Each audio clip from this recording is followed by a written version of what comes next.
in a live broadcast on the last show, and so we I just decided to come right back out because I wanted to open up the phone lines, but I didn't want the last video to become too long. I wanted that video to stay contained, and I wanted to get your thoughts and opinions in this video. So what I'm going to do is I'm going to open up the phone lines. I'm waiting for the link to get populated on my site. Not on my site, on YouTube. I'm waiting for the link to get populated, and then we will go from there. Sad situation about the 4 people who were kidnapped, the 4 Americans kidnapped in Mexico. Okay, so here the link is populated. Let me go ahead and get the link and then get that out. Welcome back. Welcome, welcome, welcome. I see that there are people who are just coming back in, so make yourself comfortable. I'm getting ready to send the notification out. So just pull up a seat. We are just getting started again. I got to get the notification out to the text notification squad. 323-488-3149 regarding 4 kidnapped in Mexico. All right. All right, perfect. So let me get the URL here, paste. And if you want to join the text notification squad, the link is in the description, TKO Text Squad. All right, perfect. So I just sent that out. I'm going to send out the free notifications now. So those free notifications are going to come to you on Telegram. So let me get that out. If there's anybody who's not getting their notification, you have got to let me know, and just make sure that you, in the interim while this thing is being figured out. All right, perfect. So those are out, that you sign up for the Telegram free notifications until it's worked out. All right, so I just sent out the link. Let's go ahead and get live on all of these other platforms.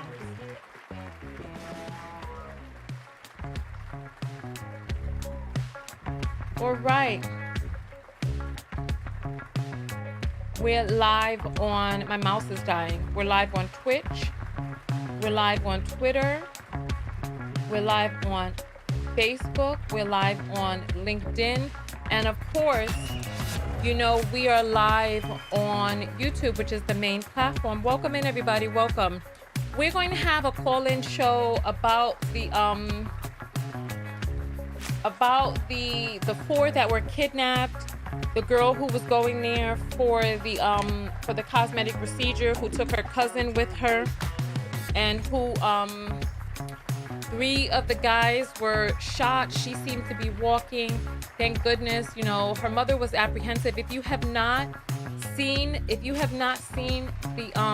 last video that I did, you can go ahead and watch that. I just basically talked about, and we went through a lot of different videos about who the 4 were, what happened, what took place, who's responsible, when did this happen, where did this happen, etc. That was all in the last video. All right, so welcome back in, everybody. Welcome, welcome, welcome, welcome, welcome. Okay, so let me go ahead and get these phone lines open. I'm your host, Tonya TKO. I'm a self-love specialist from TonyaTKO.com. I hope you learn how to love yourselves and one another. One of the things that we started talking about in the last broadcast was loving yourself and undergoing the knife to change things about yourself externally. Some people are saying that it's not possible to love yourself and do that to yourself at the same time. So some people were saying that it's okay to love yourself and want to make corrections. So you know my stance on it. I personally feel like, and so listen, if you want to call in and you want to get your opinion heard, now is the time, because the numbers are growing on the broadcast. There's only 100 people on YouTube, 63 on Facebook, and none of my Twitchies have gone over there yet. So if you want to call in, now is the time. 323, the number scrolling across the screen, 488-3149. Hey, Dipped in Indigo. How you doing, my girl? So yeah, so phone lines are open. If you want to call in, now is the best time before more people come in and then it just gets too crowded. So Lester is saying they went there for a tummy tuck. Well, I know that. So the mother is saying that she went for the tummy tuck and she brought her cousin along, and then I guess two other guys came on the trip. I get maybe for the road trip, maybe her cousin went along, maybe for the road trip, maybe to protect her or whatnot. But when people are opening fire there's only but so much protection you can do when you're up against organized crime. So this is so unfortunate. I'm sorry that this happened to her. Yeah, share the video, thumbs up the video, like the video, and call in. We just got off and we just come back in now, so now is the time. Thank you. Thank you. In terms of who, what, where, when, how, why, I mean, while we're waiting for the call, we can play a little bit of the old video the video that we just got out of. Give me one moment. Let me Yeah, somebody is saying, geez, I mean, this is a sad situation. They're saying she was a mother of five children, five or six children, they say. You're you're on your live with Tanya. What's your name and where you calling from? Hi, this is Brittany. I'm calling Oh, from hold the on, hold Virgin on. I Islands. can't hear you. Hold on, hold on. Hold on. Hold on. All right. Tell me your name and where you're calling from. This is Brittany, and I'm calling from the Virgin Islands. For some reason your sound is not coming through for me. Brittany? Okay. Yes. Can you hear me? You know what? There's a problem because the sound is not coming through the right. It's not coming through the. Hold on, let me test this. Okay, then let me test this. Oh, it's in. Oh. Give me 1 second. I moved it to a different part of the control board. Okay, Okay. here. Talk to me now. Hello.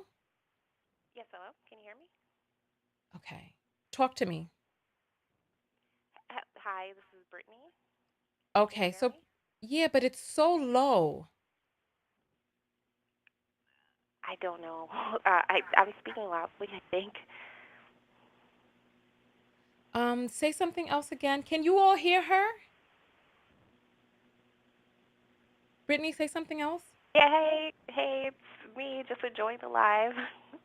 Okay, I just need to check and see if the people can hear you because you're on a different screen right now, and I probably need to move you back over to the old one because the volume on this board is too low. So give me 1 second. I'm going to change you over to Bio 3. I just have to change my audio settings.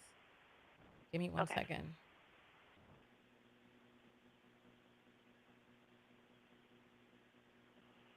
Here we go. Bio 3. Let me test that. All right, perfect. All right, Brittany, talk to me now. Let me see how it is. Hey, can you hear me now? Yeah, I can hear you. You're on the right thing, but it's still very, very low. But go ahead. I think this is what we're going to have to deal with. Go ahead. Okay, I was just thinking about the question of can you love yourself and want to get plastic surgery? And it's something I'm grappling with because I do want to get it, but I also question why do I want it? Mm. And for myself, I don't know. It probably is a lack of self-love, to be honest. Okay, so what type of plastic surgery are you thinking about getting? I kind of want to get a breast job. Mm. So why do you feel that you want a breast job? Um, I guess I feel like it would look better. Yeah, I guess that's it. Look better to who? To me, In terms of what? The outfits that you're wearing? What is it that you don't like about the breast that you have?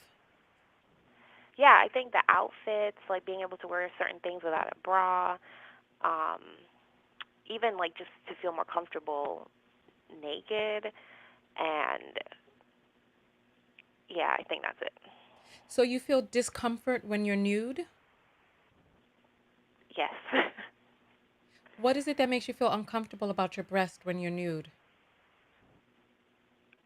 Um, I guess I wish they were fuller, Okay. perkier. Yeah. Okay. Has anybody ever told you that your breasts were not full enough? No, So these are things that you're telling yourself. So when you look at yourself in the mirror, what do you say about your breast? that they. I guess honestly, it's probably a comparison thing when you see like other people who have had breast jobs before. I think theirs look nice, so then I'm kind of like, oh wait, I would look nice with it as well.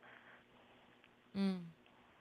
Okay, so you're comparing yourself to other people. And so you're saying, well, mine look this way, and those people who have had breast jobs, theirs look that way. And so you're Yeah, like, okay, so I want to look more like her. yeah. Okay. And so what is it that's making you feel that you don't love yourself? The fact that I want to change. Hmm. Okay. So I really don't know what to say. I don't know what to say. So you're grappling with this. And where are you leaning towards? Well, I'm really afraid of going under the knife, so that's definitely hindering me. So I think if I didn't have the fear, I would have done it already, but I do have like a deep fear of it.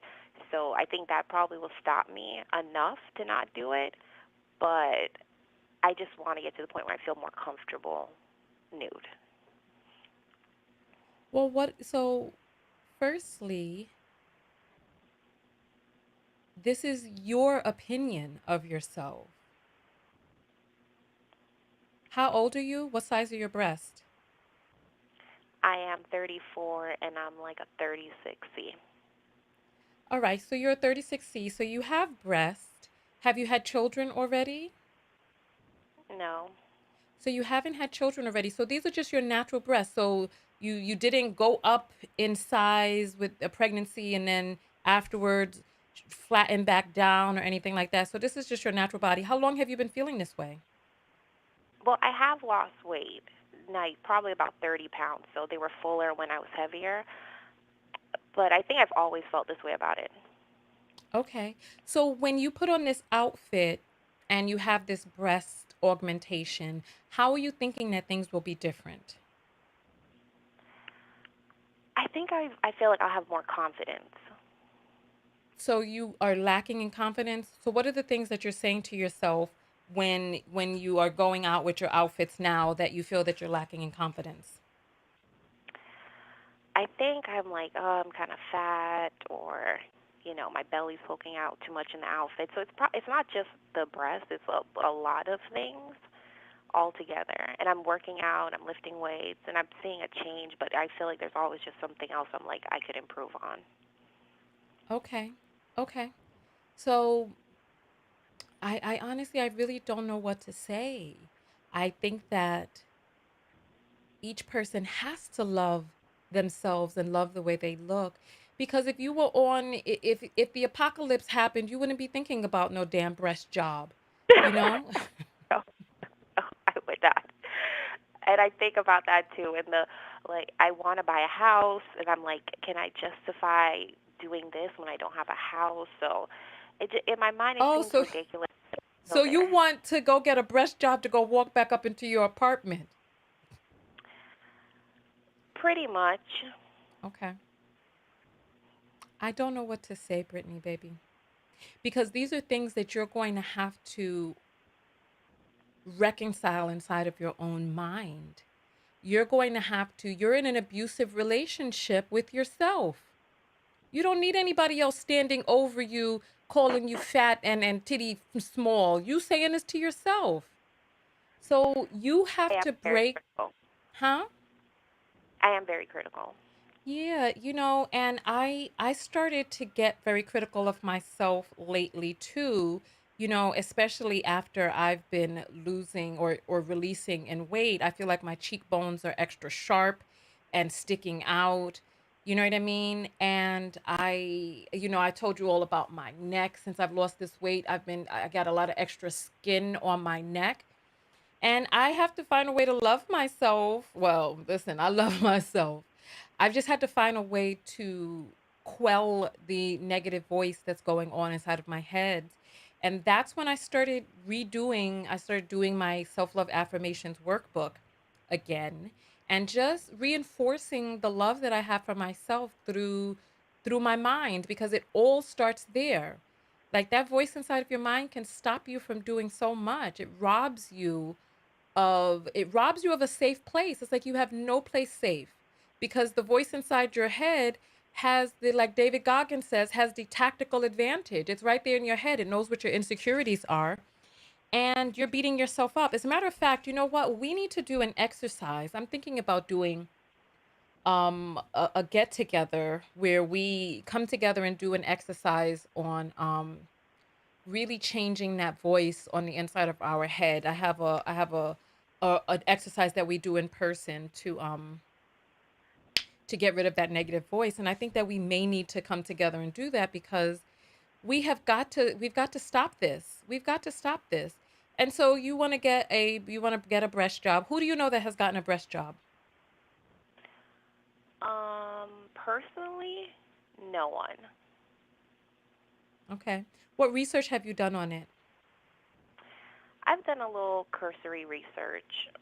I think I just want more fullness and like kind of a lift, but um, yeah, I'm again. I have such a deep fear of going under the knife that I only do like a very little research because I'm kind of like, will I ever actually submit to a surgery like that? But I do think about it. Yeah, well, you have to come up with the reasons for why you want to do this, what you're telling yourself. I did a video years ago about my breasts and how my breasts they grew straight down right out of my body from my 20s. I never had those sunny side ups. I never had those. From the time that they grew out of my body, they grew straight down. That's how they grew. And That's how I so, feel like mine are too. well, I don't know what to look. I don't know what to say because I see because and I need to interview more people like you to get an understanding for why is it that you don't accept yourself? Why is it that you can't love your breasts the way they are right now? But okay, so I recently just got engaged, and one of the first things I thought about was, okay, now it's really time to get on my diet and like hit the gym like super hard. And I already work out about 6 times a week. So, but the thing is, why are you on this diet and working out 6 times a week? Why? Well, I was a chubby kid, so it might be some of that too. Yeah, so I'm trying to find out why. What is it that you want to accomplish? I don't know. I mean, I guess I always see improvement. So other people are like, "Oh, you don't have room. You're good." But I always see something that can be improved. What are you telling yourself as you're working out? Are you working out for health gain or because you don't want to be who it is that you are? What are you telling yourself while you're working out? I mean, I do enjoy the activity of it. I enjoy challenging myself. I think, but I'm definitely doing it for aesthetics. Okay. So yeah, so I don't know if you want to invest in a therapist to really help you uncover what are the things that happened in your past. So you were a chubby kid. Why? Why were you a chubby kid? How did you get to be chubby? Probably just what I ate, lack of activity. So that I means you come from a probably chubby family. my mom isn't. She's actually very petite, but I was an emotional eater as well. Okay, was your mother overfeeding you because she was uncomfortable with her petiteness? So she was like, I'm gonna have a robust baby. She wasn't really there. So your mother wasn't really there. So food was your comfort. I would say yes. Okay. So you're definitely is your fiance kind of fluffy? He is, yeah. Is your fiance working out with you? No. He Oh doesn't wait, feel like he, and I don't ho- think he needs to either. hold up. What's going on here? Hold up. So, fiance, is he encouraging you to work out? No, What is he telling you? I'm perfect, and How much when do I you weigh complain and how about, tall are you?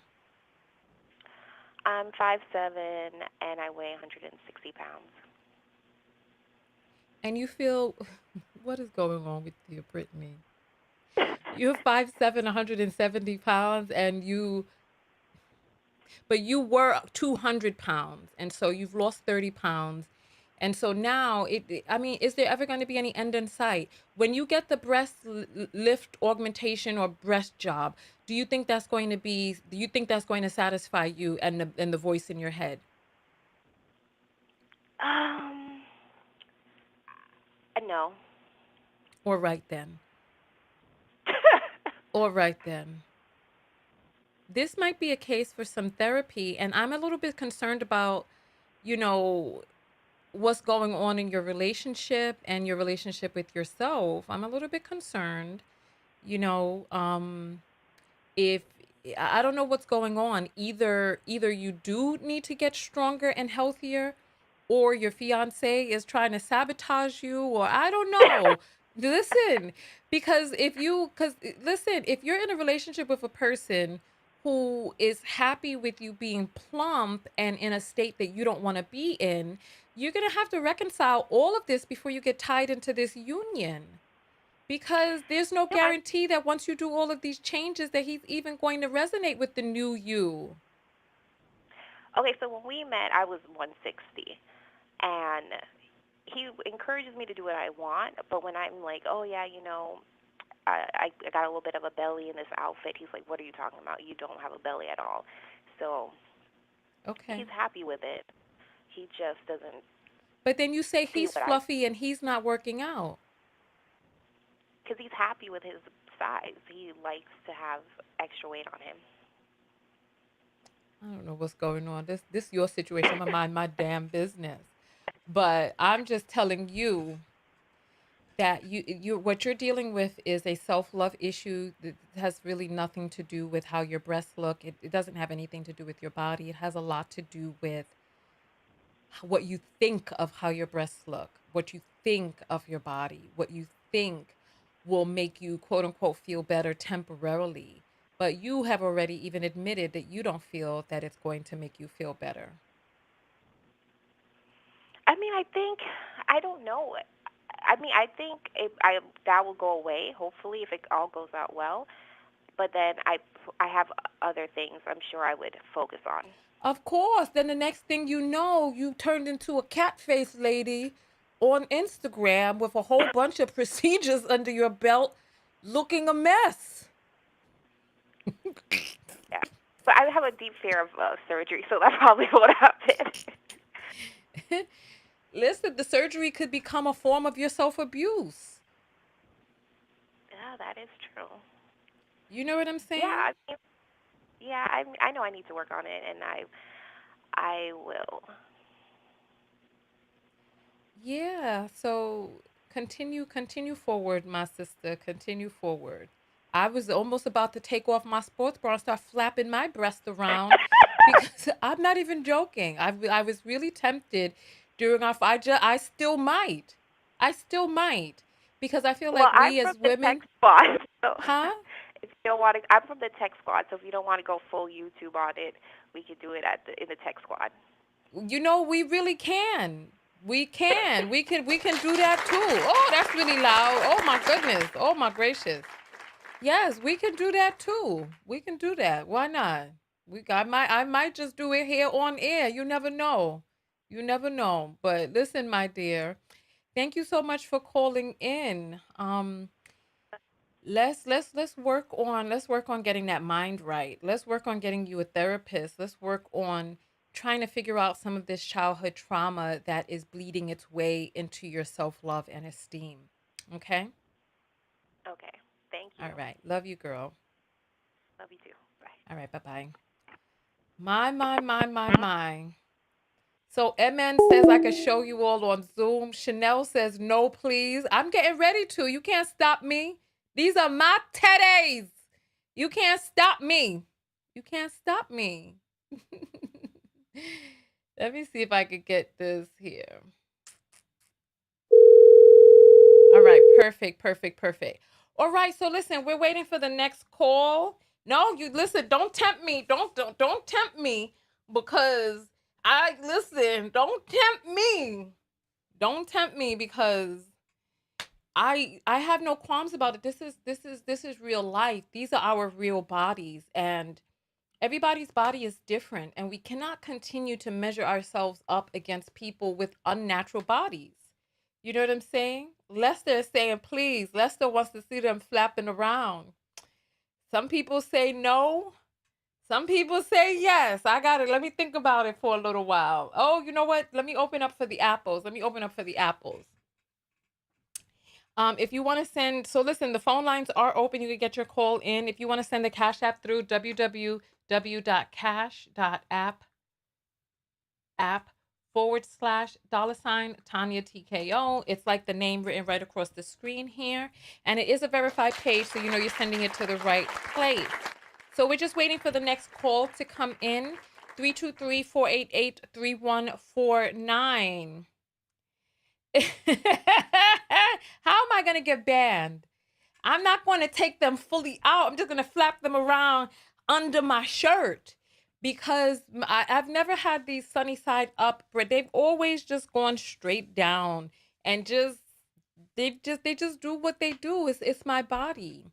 You know what I mean? It's my body. There were a few calls that were calling while she was on the line, so now is the time to call back in. Kimon is saying, what about PayPal? Yeah, the PayPal is, let's see. What is the PayPal?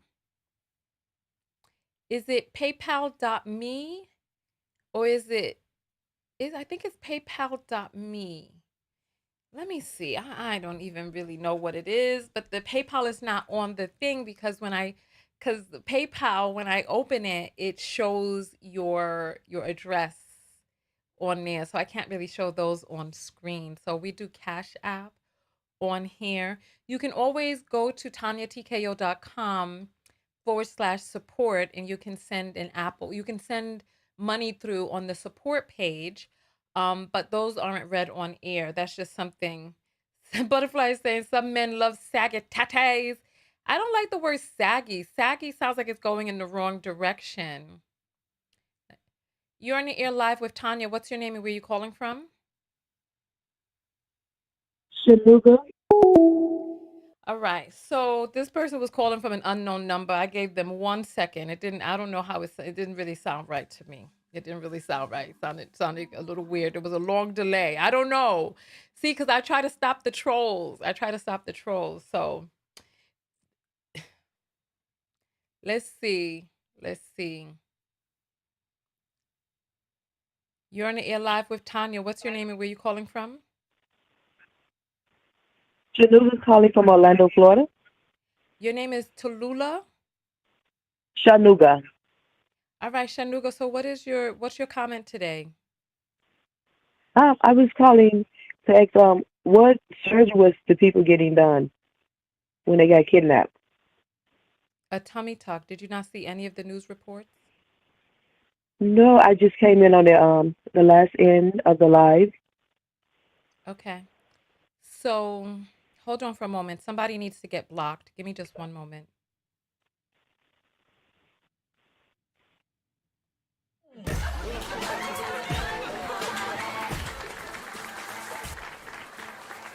All right. Yeah, I had to block somebody real quick. So yeah, so Shanuga, go catch up on the last video or watch some of the news reports because we reported for an hour. And so I can't really give Oh, you all of the details here when there's a whole hour long video to cover it. Okay? So thank you so much for okay. calling in. Yeah, I just finished watching the live and go back and watch it. All right, wonderful. Thank you. All right. So 323-488-3149. From what it is that I know, there was just one person that was going to get the procedure. The other people came along for the road trip. And now these people's lives are changed forever. They're changed forever. So 323-488-3149. I'm gonna check the apples in just a moment. All right, so we got one apple in, so there's nothing really to check. Tisa is saying, I love your show. Thank you for the $10, Tisa. Thank you. I appreciate that. Yeah, so it was somebody who was making inappropriate comments and he was just being annoying and inappropriate. He just got blocked. It was just too much. I don't even feel like saying his name. We just don't have to see his comments anymore. Just ridiculous. All right. So B Pink is saying, why did they feel the need to drive in Mexico? Because they drove from South Carolina, they crossed the border, they needed to drive to the location. Did you want them to walk across the border? Perhaps that's something that you can do and show us how it's done. Like, I don't understand. So it's like now that it's like people spend all of this time asking these anti human questions as if people didn't lose their lives. And now people want to reconcile ways inside of their own mind so that they don't have to feel the empathy or the sympathy for someone else. Oh, why did they have to get a tummy tuck? Well, Brazilian butt lift is so now people are trying to change it into a Brazilian butt lift because now they're like, oh, that's an unnecessary surgery, this, that, and the other. And so people want to create ways in their mind. Some people on the last broadcast were like, I bet this was a drug deal gone wrong, assigning all of their stuff onto these people. And it's like, you don't you're speculating and trying to find ways that you can remove yourself of empathy, and it's like it's unbelievable. You're in the air live with Tonya. What's your name and where you calling from? Hi, Tonya. This is Angela Matamoros from Brooklyn, New York. Oh, Matamoros, you're the one who sent the apple Yes, through, and I was yes, that's like, the your one. name Kilmore. Yeah. In research, my family's from Trinidad and Tobago. My great grandparents are from Venezuela, so that's how we got that name. And Okay. it's actually a title given to a saint when the Moors took over Spain for a couple of centuries, and there were some people that were praying to Saint James, also known as Santiago, and they called him Santiago the Moor Slayer, as like a title. You know, the litany of saints in the church and stuff like that. So it's that big, and that's the Reader's Digest version of it. Yeah, so it does mean kill more. Like, the like Yeah, black Moors kill more. Interesting. Well, talk to us, yeah, very Matamoto. What interesting. is your comment this afternoon? Yes, when Mom and I heard of it, because when I came home from work, she told me, and she said, "Guess what city it's in?" And he said, "Matamoros." It's all crap, and it's very tragic. I watched a show called um, To Catch a Smuggler, Mm, and they, go along the border and also, through JFK and other airports. But there are a lot of people that drive from like California and Texas to go to Mexico to get any kind of procedure done with us. Mostly dental and some yeah, cosmetic. yeah, yeah, So, yeah, I think they were just caught in the wrong place at the wrong time. And the cartels, which are ruthless regardless, yeah, especially along the border towns of Mexico, yeah, they just saw black people in the car and started shooting. So it was a yeah. tragic incident. This poor lady was going to get a mommy makeover, and Mexico was the only place that, she could afford. That's how I gathered some of the news stories. And she and her friends and family got caught up in this. And, it Well, hurts there my were heart because we three should be three free to travel. guys. There was a young Yeah, lady. She was traveling with her male cousin, and there were two other guys that went along. It seems like she yeah. was going for the tummy tuck. Her cousin went to, protect her, or maybe he was just going for the Mm, drive. And then there were two other guys that maybe went for the road trip as well. So it was yes, it just a tragic situation. Tragic. I know. Yeah. It hurts my heart to hear this. It Mm-hmm. really does. Because, like I said, we should be free to, go wherever we want to go. And this situation is just tragic all around. And Yeah, absolutely. my, Absolutely. mm-hmm. Absolutely. Well, thank you for shedding the light on your name and adding comment to this already tragic situation. Thank you. You're welcome, and thank you, Tonya, and keep doing what you do. I love your show. I've been watching all the time. I send it cash apps all the time, and I'm a simple person. I see your text, I click. Oh, wonderful. So you're part of the tech squad. Yay. Welcome, welcome, Yes. welcome. Welcome. Well, I wonder why this is the first time that I noticed that your last name was Matamoros. I guess that's because, because of the story, and so now this name is on the Yeah. radar. Mm-hmm. Yes. So it'll jump out more than usual being with this story here. So I'm not surprised. I was like, wait a minute, I've been sending her cash apps all the time, but yeah, I see why. Yeah. I see why. Yeah, because the story is now brought this city name to light. Well, I appreciate you Yes. calling in. Thank you so much. Thank you. Sure. You're welcome. You're welcome. All the best, Tanya. All Take right. care. Bye-bye. Bye. All right. So listen. So I'm gonna leave the lines open for a little bit longer for some call ins. And let me check the apples real quick. It looked like Tisa is our only apple today. Well, let's see. You're in your life with Tanya. What's your name and where you calling from? Hi, this is Simone from New York. Hey, Simone from New York. Yes. All right, talk to us. It sounds like you're whispering. Can you hear me? Yeah, but it sounds like you're on a headset. Is there any way you can talk to us directly through the phone?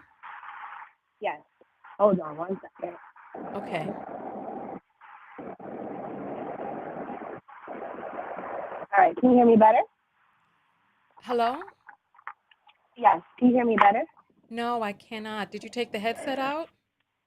All right. Yes, I took it out. What about now? I'm putting it on Okay. speaker now. Now we can hear you better. Strangely enough, All this is right. better than the other way. So go ahead. So tell us your name and where you're calling from. You said New York and your name was what? Simone. All right, Simone. So talk to us. So what is your comment about the whole situation or plastic surgery or self-love? Well, first off, I just want to say, I love you. I love your show. I love your Thank you. commentary. Keep doing your thing, girl. Thank you. um, but it's definitely unfortunate. It does resonate with me because I'm actually going for a procedure in Matamoros within a couple of months. So it is very scary. And not to that same location though, but I'm in a group where I'm getting the procedure done, and the girls were going crazy for the last since the story happened. Very scary, and they're scared they want to cancel. So I am a little bit a little scared now. I don't know the full story. I've heard so many different things that um, they were targeted and they weren't targeted. But it's sad. Everyone is like, my family's like, oh, don't go. But unfortunately, the kidnapping can happen everywhere, and killing can happen everywhere. Like I said, I am a little shaken up a little bit, but you know, I'm still gonna go. What procedure are you going to get done? I'm gonna get a tummy tuck. I'm gonna tummy tuck and lipo. I did get cosmetic surgery prior in the past, but I'm just gonna get a tummy tuck now. Have you paid anything already? I have. I put a deposit down already. How much is the deposit? $500.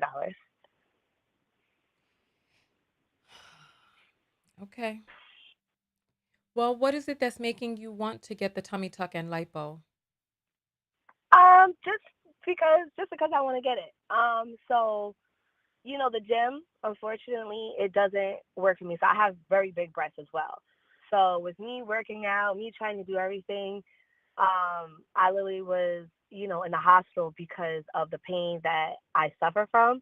So me working out, because I used to work out a lot, me working out doesn't is no effects for me. I eat healthy as well. I'm not having any more children. I have a child already, so um, I just feel I just want my stomach done. So, what all have you done to lose weight besides working out? I try weight loss medicine as well. Um, you know, that doesn't work. There's a new medicine which is a whole big thing now, Ozempic, where um, it's mainly for diabetics. Me personally, Um, I have family who are diabetics, and I don't want to take away from their medicine. A lot of people is going, off about, they're diabetics and they have to wait months for this medication because people who are trying to lose weight, is taking that from the pharmacy. So, like I said, I've tried other medications. The side effects, it doesn't work for me. I've tried a lot of things. Like I said, I work out. I just can't work out how I really want to, just because of strain on my back. Like I said, I have really, really large breasts. So me trying to do, um, extreme cardio, it doesn't work for me. I am a pescatarian. I don't eat red meat. I don't eat pork, anything like that. I do eat healthy. But again, how I want to be, I cannot achieve that. So So you said that that's why I'm getting the you procedure. said you tried these weight loss diabetic medications or you refused to. No, I didn't try that one.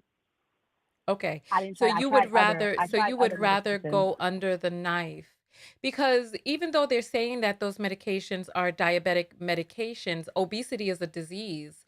And so It is. people and so I was watching this doctor talk about it the other day, and she was like obesity is a disease, diabetes is a disease, and that there are blood pressure medications that also help with people's heart or whatnot. So it's not up to a person to make a judgment call for which disease is more fitting of being treated than any other disease, right? So like for the people Correct. who are using medications that work for different people for different parts of their bodies, so I thought that that was a really great point because I heard somebody on TikTok who was talking about how people who have diabetes are upset because this Mhm. medication is being used by people who are overweight, blah blah blah. But obesity is a disease, so who is to say that one person's use of the drug is more relevant than somebody else's use of the drug? So that's all I can say on that. What is it that makes you comfortable with risking your life in order to get a tummy tuck and lipo? I mean, because I mean, I understand your point of view as well. Um, so I've had surgery, cosmetic surgery as well. My life was being risked as well with that too. So anytime you go, under anesthesia, you risk your life. Um, but like I said, this is my preference. This is just what I want to do. And I did my research. I did my research for years. Like I said, this is not the first time for me. Where I'm going, personally, they're double board certified. They do, they don't have any deaths. And what I'm getting, I'm not getting put completely to sleep with general anesthesia. So it's like a twilight anesthesia, which is more safer rather than you getting put all the way under. Okay. And so people want to know how much the whole thing cost. For my procedure and it's not about cheaper, because here in the States, I would have been spending less. If I was to go to DR, I would have been spending, um, I mean, in the States, I would have been spending, yeah, less. In DR, I would have been spending more as well. But for the whole procedure, it was 5,500. So you're That's just getting the a procedure. tummy tuck and lipo for $5,500 and you're saying it would have been less in the United States? Yes, because How I much is still a have to tummy tuck in pay. the So my US? airfare is more. My airfare is more. I have to pay for. So if I were to go, just say Miami, I have someone who's close that I could have stayed there with. So I wouldn't have to pay, and she's a nurse. I wouldn't have to pay for, a recovery house or a hotel or an Airbnb. So it's not about the price. Everyone thinks, How oh, much is the procedure in the United States? way more. I think it's actually, is it way more? I know I've seen one I researched. It was like they had like a sale or something. It was like 5,500 too. It was like almost the same price So tummy for a tuck tummy tuck. and lipo in the US is about the same price. So somebody Correct. says Where I'm it's going. 8 to 10 in the US. So It you depends on where you go. Okay, so you said that you've done your research. Did you do your research on Matamoros? I did. Did you see I the did. travel advisory that says do not go? Yeah, but when? Recently? It's been there. They said the travel advisory has been up for that it is as dangerous as Afghanistan. Hmm. I didn't see that. I just played many news reports that say stated. Oh, I didn't see that. But and it's so crazy. I'm just having a message from the owner of the location where I'm going. What does it say, Um, girl? Read it. Tell us what it says. no, it's nothing about like a it's just about what is it? Like the van that they offer. The Oh, luxury so van that so they they're gonna offer. get you a van, so at least it doesn't have no North Carolina plates. No, it doesn't. How are you coming over the border? They picking you up at the border and bringing you down? Yep. Okay, I well, purchased a luxury Springer van, so is they pick it me up. is it they got some bulletproof doors? No, they don't. Oh, okay. So you said that you've gotten 9 procedures done, or you got non-cosmetic procedures? I wasn't sure what you said. Non, non. Non. Okay. The Yeah. co- the surgery that you got that was non-cosmetic, was it life-saving or was it like an elective surgery? Well, it was medical necessary, Okay. So so I haven't. can you see the difference between getting an elective surgery and something that's medically necessary? Yes, but even with the medical necessary, I almost died. Just Why because of the surgeon. why did you almost Okay. die? Because so I had ovarian cyst, so the surgeon punctured something that they weren't supposed to puncture. So I wound up staying in the hospital for more than I was supposed to, because my heart rate dropped, and it was a whole bunch of complications afterwards. But that was medical necessary. I see. Well, well, well, well, well. You know, you sound like you have your mind made up.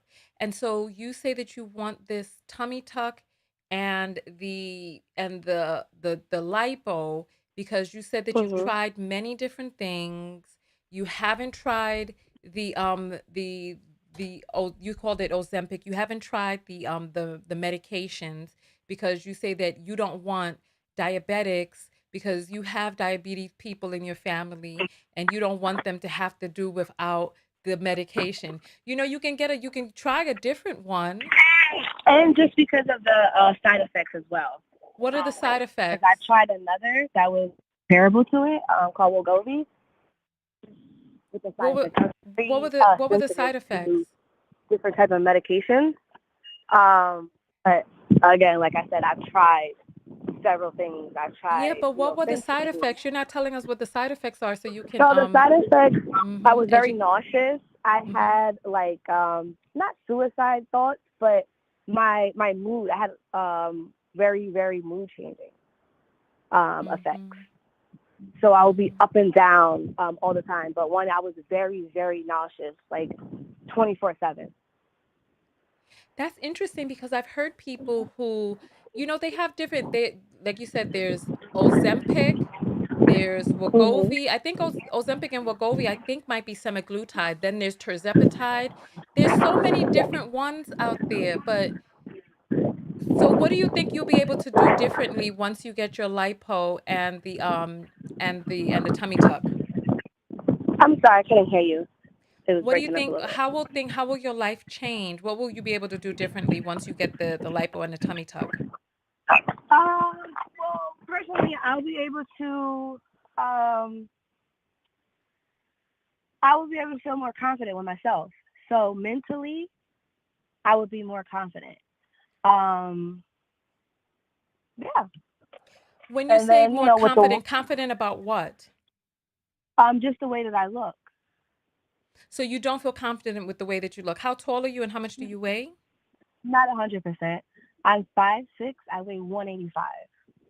So you're 5'6", you weigh 185, and so you're saying that the bulk of this is fat, not muscle. Yes. Okay. And you said you've tried a lot of different things, but how long did you stay on the Wegovy? Well, Goldie, I was on there for about 4 months. You were on for 4 months, Hmm. and you did not lose any weight in the 4 months. I, no, no, I did lose weight. I did lose weight with it. It's just like I said, the side effects. So I you said that you rather you were nauseous. Were you eating a lot of very fatty foods? nauseous. Because some of the people that I saw who said that they were nauseous on the medication were eating oily foods or No, I don't overeating. eat oily foods. I barely eat oily foods. Again, I am a pescatarian, so and transition to plant based as well. So my diet is really I try to eat a very clean diet. Again, I did lose weight, but it's not the results that I completely want. And again, I'm very top heavy, very top heavy. So with me going to the gym, it's very painful, very painful. I try to push through, but again, it doesn't How have an big effect how on me. big are your breasts, are you saying? What's the size of your My your Mhm. I wear F. I'm a Oh, 38F. mm, My chest I is very see. big. I see. Okay. So yeah. So yeah, I wanted to call it just to get the other side of things because I know everyone is so don't get it and you can work. I've tried it. I've tried several things. And some people you cannot. That's why they have I was going back and forth with someone in a group before where they would talk about, oh, well, I'm a diabetic. I have to wait months. And that's why they have the Wegovy because, like you said, obesity is, you know, as well. So, but there are some people, I have friends who are on Ozempic just for the weight loss as well. So it's not completely because of, have family members and you have to wait for it as well. It just, again, is more so the side effects. I don't like to feel nauseous at all. Yeah. However, you did not Yes, try the tirzepatide, you only tried the I would semaglutide. feel, yes, you're risking your life, but you're risking your life um, with anything. If you go under the knife for anything, you can go under the knife for a simple procedure and may not ever wake up again. You risk your life, Right, but there's a having difference. C-section. There's a difference between risking your life for a medically necessary procedure and risking your life for something cosmetic.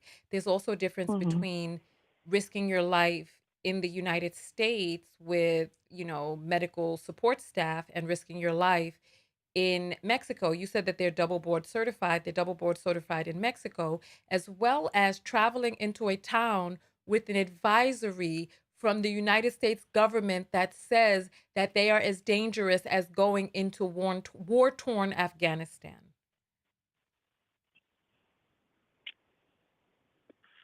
Understandable. I understand, but I'm still gonna go. I'll keep Somebody you wants to updated. know if you're going to get a breast reduction. I may in the future. Just not at the moment. But see, the thing is, if your issue is working out because of these huge breasts, you said that they're painful, why not get a breast reduction so that that way you can work out? I went through the whole process. My insurance just won't cover it, and I rather do it that way than cosmetic, just with the breast. What do you Because mean? with the cosmetic, they want to do. So I researched it before. I was going to get that before, but it's in the cosmetic. They want to do. I don't want to get how can I say cosmetic breasts. I don't want to get implants. I don't want to get it, to my chin. I rather get it medical, um, um, through medical, I don't understand what through that a means. I'd plastic rather get surgery. it through medical. So I'm trying to figure out why you're So not I'd getting the rather get it breast through reduction. like an insurance rather than do plastic surgery. Just because I went through the whole process before with a plastic surgeon. I went to two separate ones, and they wanted to do like how can I explain it? Like cosmetic breasts. They wanted to have it listed. They wanted to have it, I didn't want that. So How much is the cost of a breast reduction? I'm not for sure. So you didn't even do enough research to know how much it cost. I did the evaluation, but I don't remember. This was a few years ago. I don't know if it was like 10,000 or something of that sort. I just They don't have do. it off top. So you're saying that when they did the breast, when they do the breast reduction, that they also wanted to do a lift and all of this other stuff, and that's what you don't want. That's what I don't want. So why is it that you can't go to a doctor that's not going to do a lift, that'll just do the reduction? Well, when I went, my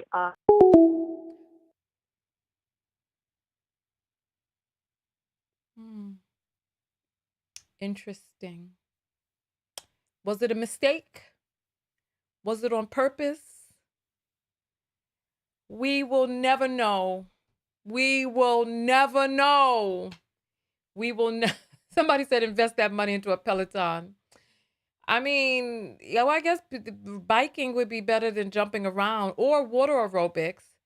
Somebody said that the average cost for a breast reduction is $5,000. We need to get her back on the phone. Come on, girl, call back in because because I'm hearing a breast reduction is the same cost as this lipo and tummy tuck. In the United States, they're saying you can get it for $5,000. Come on, girl, call back in. Mm-mm-mm. The call happened to hang. Okay, there you all are telling me to call her back. Yeah, maybe it just hung up by mistake. Let's see. Do you remember her name? I forgot her name. Was it? It wasn't Brittany. That was the girl before.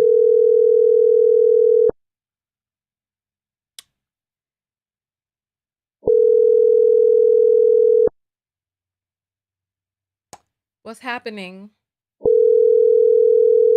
No one's answering. Hello? Hello? Hello? Please leave Hello? your message.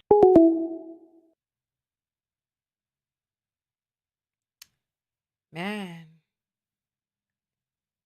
Oh, it was Simone. That's right. Simone. Simone. So she wants big breasts and a small waist. That's what you all are saying? That can't be the truth. Not about my Simone. Simone, call us back. What's going on, girl? It's after 5 in the evening. Oh man, another call is coming in, but it ain't Simone. You're on the air live with Tonya. What's your name and where you calling from? Tiffany calling from Charlotte. You're calling from where? Charlotte. Oh, hey Tiffany from Charlotte. Welcome in on the line. So what's your comment this evening? So I was gonna say, I don't know why. Like on one hand, we will, as women, will be pro-choice, and we say that no one should have any say over what a woman does with her body. But then as soon as we start talking about cosmetic surgery, everybody got something to say. Like if the girl want to get a breast reduction, go get the breast reduction. Honestly, I do think that she needs to do more research. But other than that, I mean, if that's what you want to do, that's how you want to reach your goal weight, then do it. So which procedures have you had done or you considering? What I have been considering is a tummy tuck and a breast lift and implant. Mm-hmm. Okay. So part of the reason that you are identifying with the caller is because you also want to get procedures. Where are you going to get your procedures done? Well, that's the thing. I'm a licensed esthetician in both North Carolina and South Carolina, so this is my business. And the thing is that I've investigated. Well, I'm from California, so I love the surgeons out there. I have a few that mhm. I have a few that I've done a lot of research on. There are some good surgeons out here in Charlotte too. I mean, I don't think there's anything wrong with women or men making any type of aesthetic uh, changes to their bodies. It's not like this is something new. Humans have always done cosmetic procedures to improve or enhance our beauty aesthetic. There's Right. nothing And wrong with so it. so let's so So I let's kind talk of feel about like it's a little hypocritical to be like, pro-choice, and then turn around and tell a woman, well, you're in charge of your body So on so this let's level, so but let's not talk on about that that level. because hello? Tell me your name one more time. Yeah, I'm here, Tiffany. All right, so Tiffany, when I begin to speak, I need you to stop speaking, okay? Because that's the only way that we can have a conversation. I have to guide the talk. So let's talk about your point.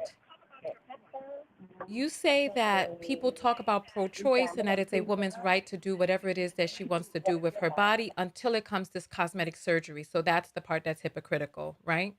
That's your argument? Correct. I think it is Okay, so hold on, hypocritical so for hold on, you so all hold to on, hold on, be hold on, hold on. judgmental like that. Listen, I'm just getting your point, and then so now let me respond, right? I am a self love specialist.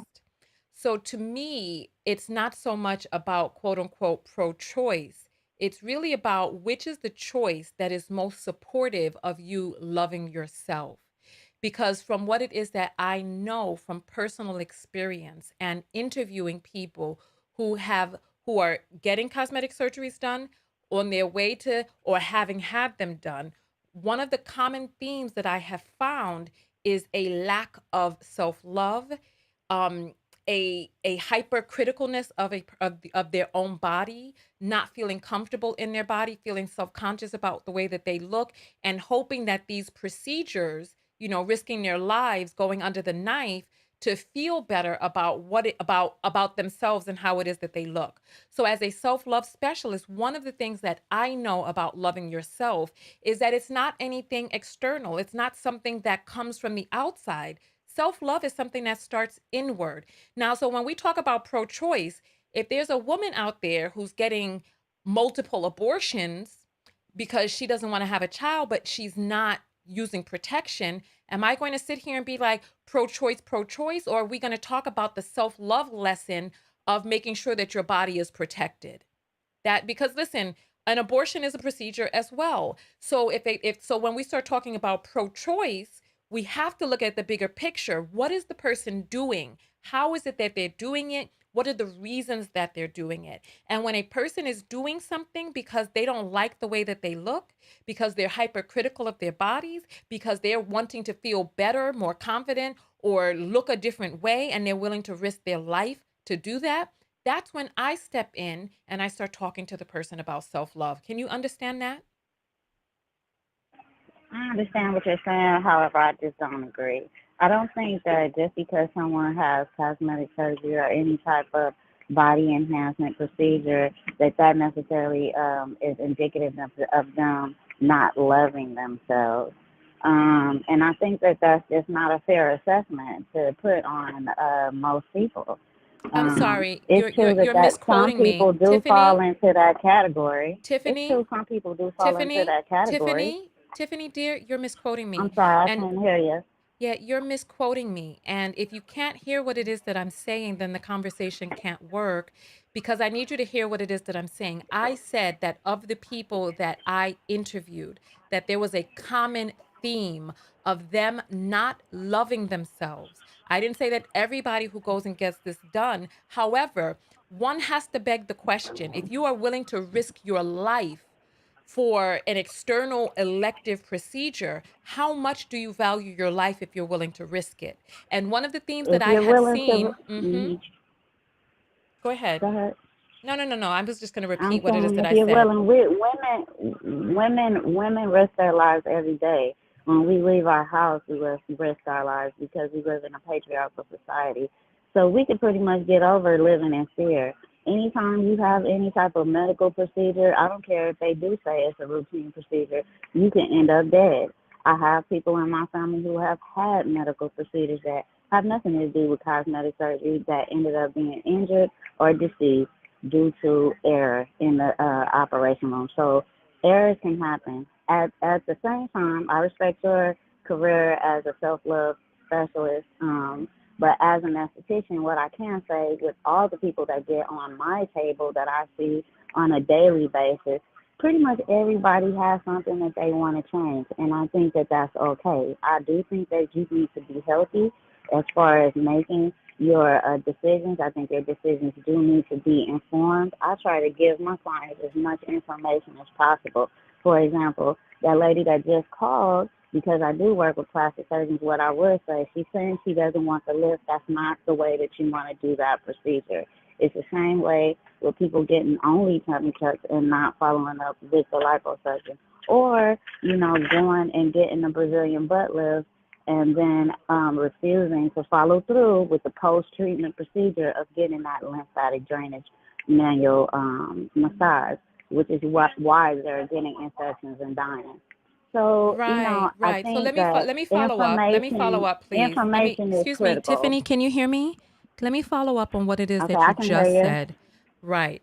So let's talk about the dangers of going outside your house, etc. There's a difference between the amount of risk that's involved with going outside of your house as well as the risk versus reward, right?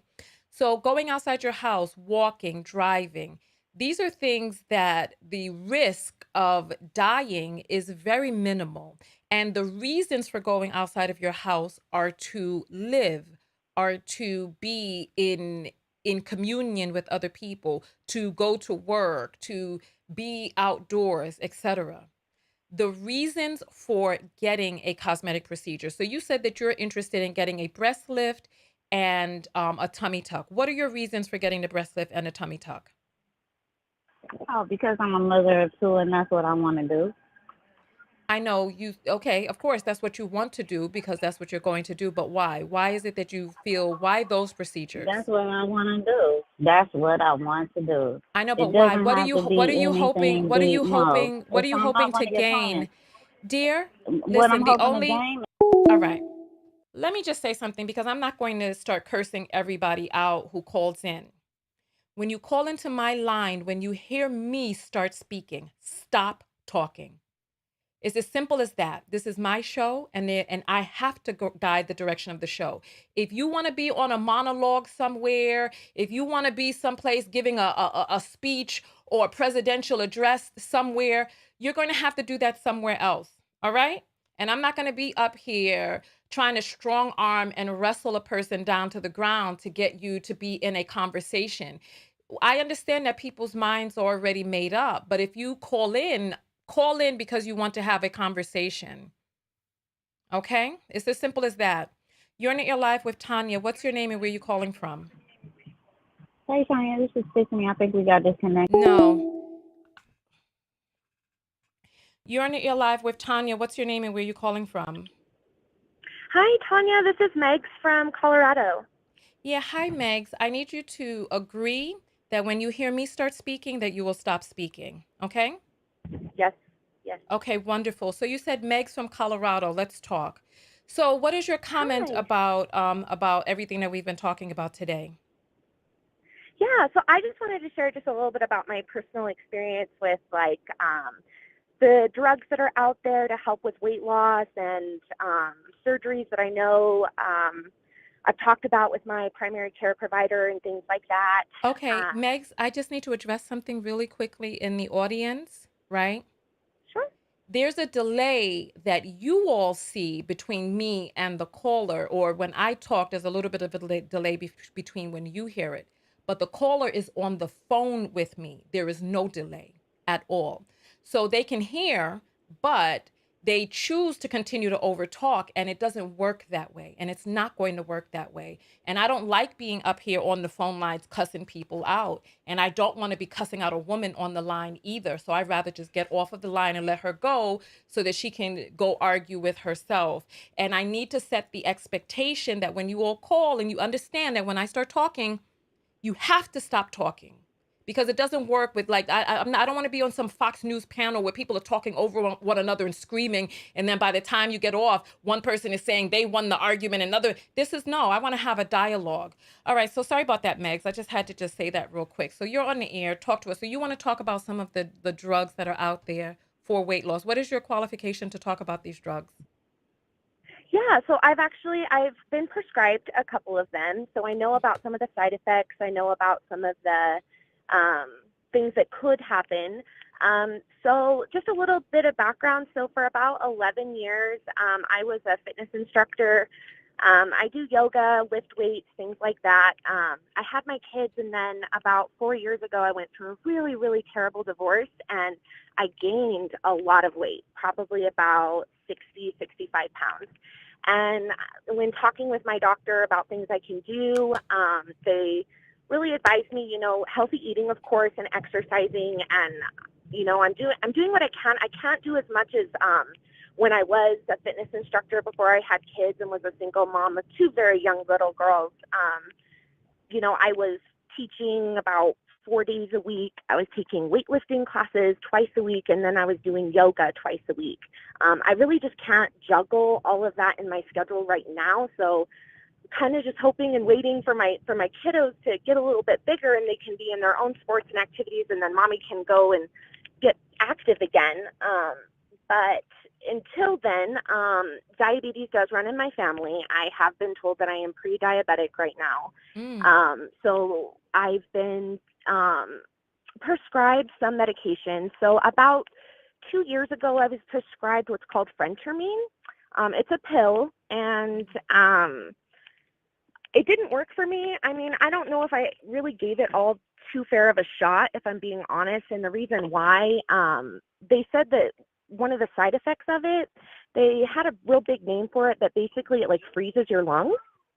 And it's super, super rare for it to happen. But the whole time I was on it, I felt anxious the whole time. Like, oh my gosh, like every sneeze I did, I was like, oh my gosh, is that my lungs freezing? Like, I was just so scared. And I'd never been on any medication for anything because I'd always been so fit and healthy in my life. And this was just really hard for me to put my mind around, that I was having to take this medication to try to, lose some weight. And so that one didn't work.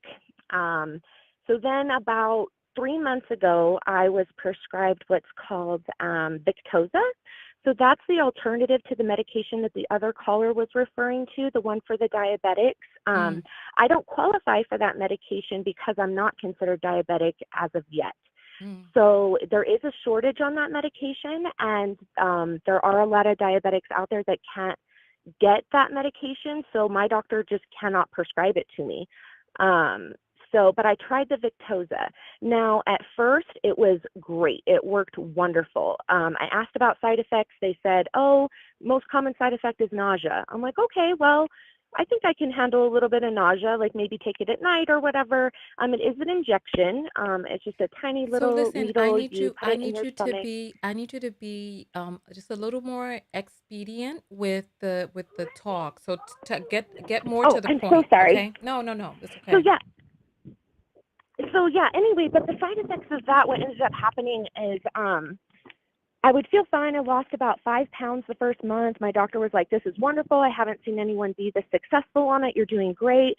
And then I got these like nasty sulfur burps that were like terrible. And I was like, what is going on? And within 24 hours of that, I would get like this massive diarrhea and just throwing up for about 3 days. We tried all, going around the medication and doing different things, trying it at different times, taking out certain foods, and nothing really worked. And my doctor tells me now that there's really nothing out on the market unless I'm diabetic. So, Okay. Okay. And so you just wanted to share what some of your experience has been with some of the medications. And so yeah. I have an associate who has mental health issues, and he tried different medications in different dosages until he found a medication that was right for him. So I think some of the approaches for people in terms of what it is that they are doing and how it is that they're doing it, I think it's just a matter of finding out what works for you with the minimal amount of risk. Because by the time we start risking too much for cosmetic things, that's when it starts, to me, crossing over into dangerous territory. Yeah. Well, I just thank you so much for your time. I just wanted to share with your audience, since we're on this conversation, and the different kind of medications that are out there, and side effects and things like that. So thank you for letting me share. Yeah, and thank you so much for letting us know about those different ones and your experience on it. Do you know what you're going to do next? What are you trying now? Yeah, so dieting, I do the HelloFresh meals. It's nice, healthy, fresh foods that are already pre-portioned, and just trying to incorporate more exercise when I can. Like I said, the other caller, she had mentioned, having a large breast that made it difficult to work out. And I'm only 5'2", and I've got double Fs, and I don't have any of those problems. I mean, I can't speak for her in regards to that, but I just know that, through yoga and other sorts of things. And that's the other thing is like, I am so comfortable with myself. I love my squishy self. I don't mind it at all. It's the scary part when my doctor's telling me that I'm unhealthy. Mm. And for somebody who put so much emphasis on trying to be so fit for so much of my life, to now be in this spot where it's like, oh, now people are telling me like, your numbers are not great. Like you need to start doing more things. And it's like, oh my goodness, how did I get here? So I don't know. I guess I would just encourage everyone to accept the journey that you're on and where you're at in it, and that you don't have to be stuck in it, and that there's lots of different options, and go with what works for you, and don't give up. And I don't know. I've thought about weight loss surgeries, but it's scary to me. I've never liked this idea of going under the knife for something that's not medical.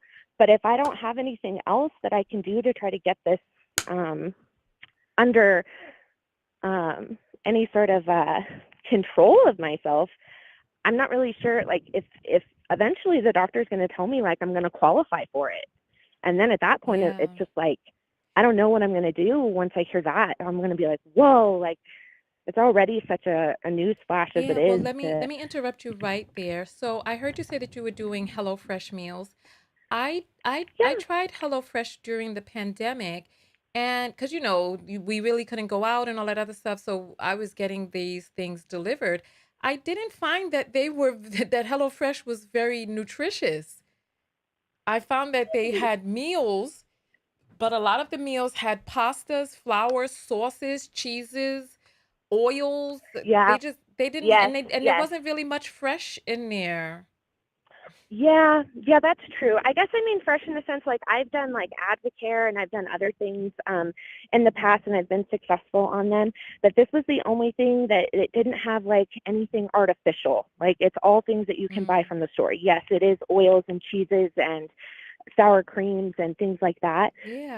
Um, yeah, you are right. You are right. And I think that I've been one of those like I said, I was a fitness instructor for a long time and I was just one of those that always said to always do things in moderation.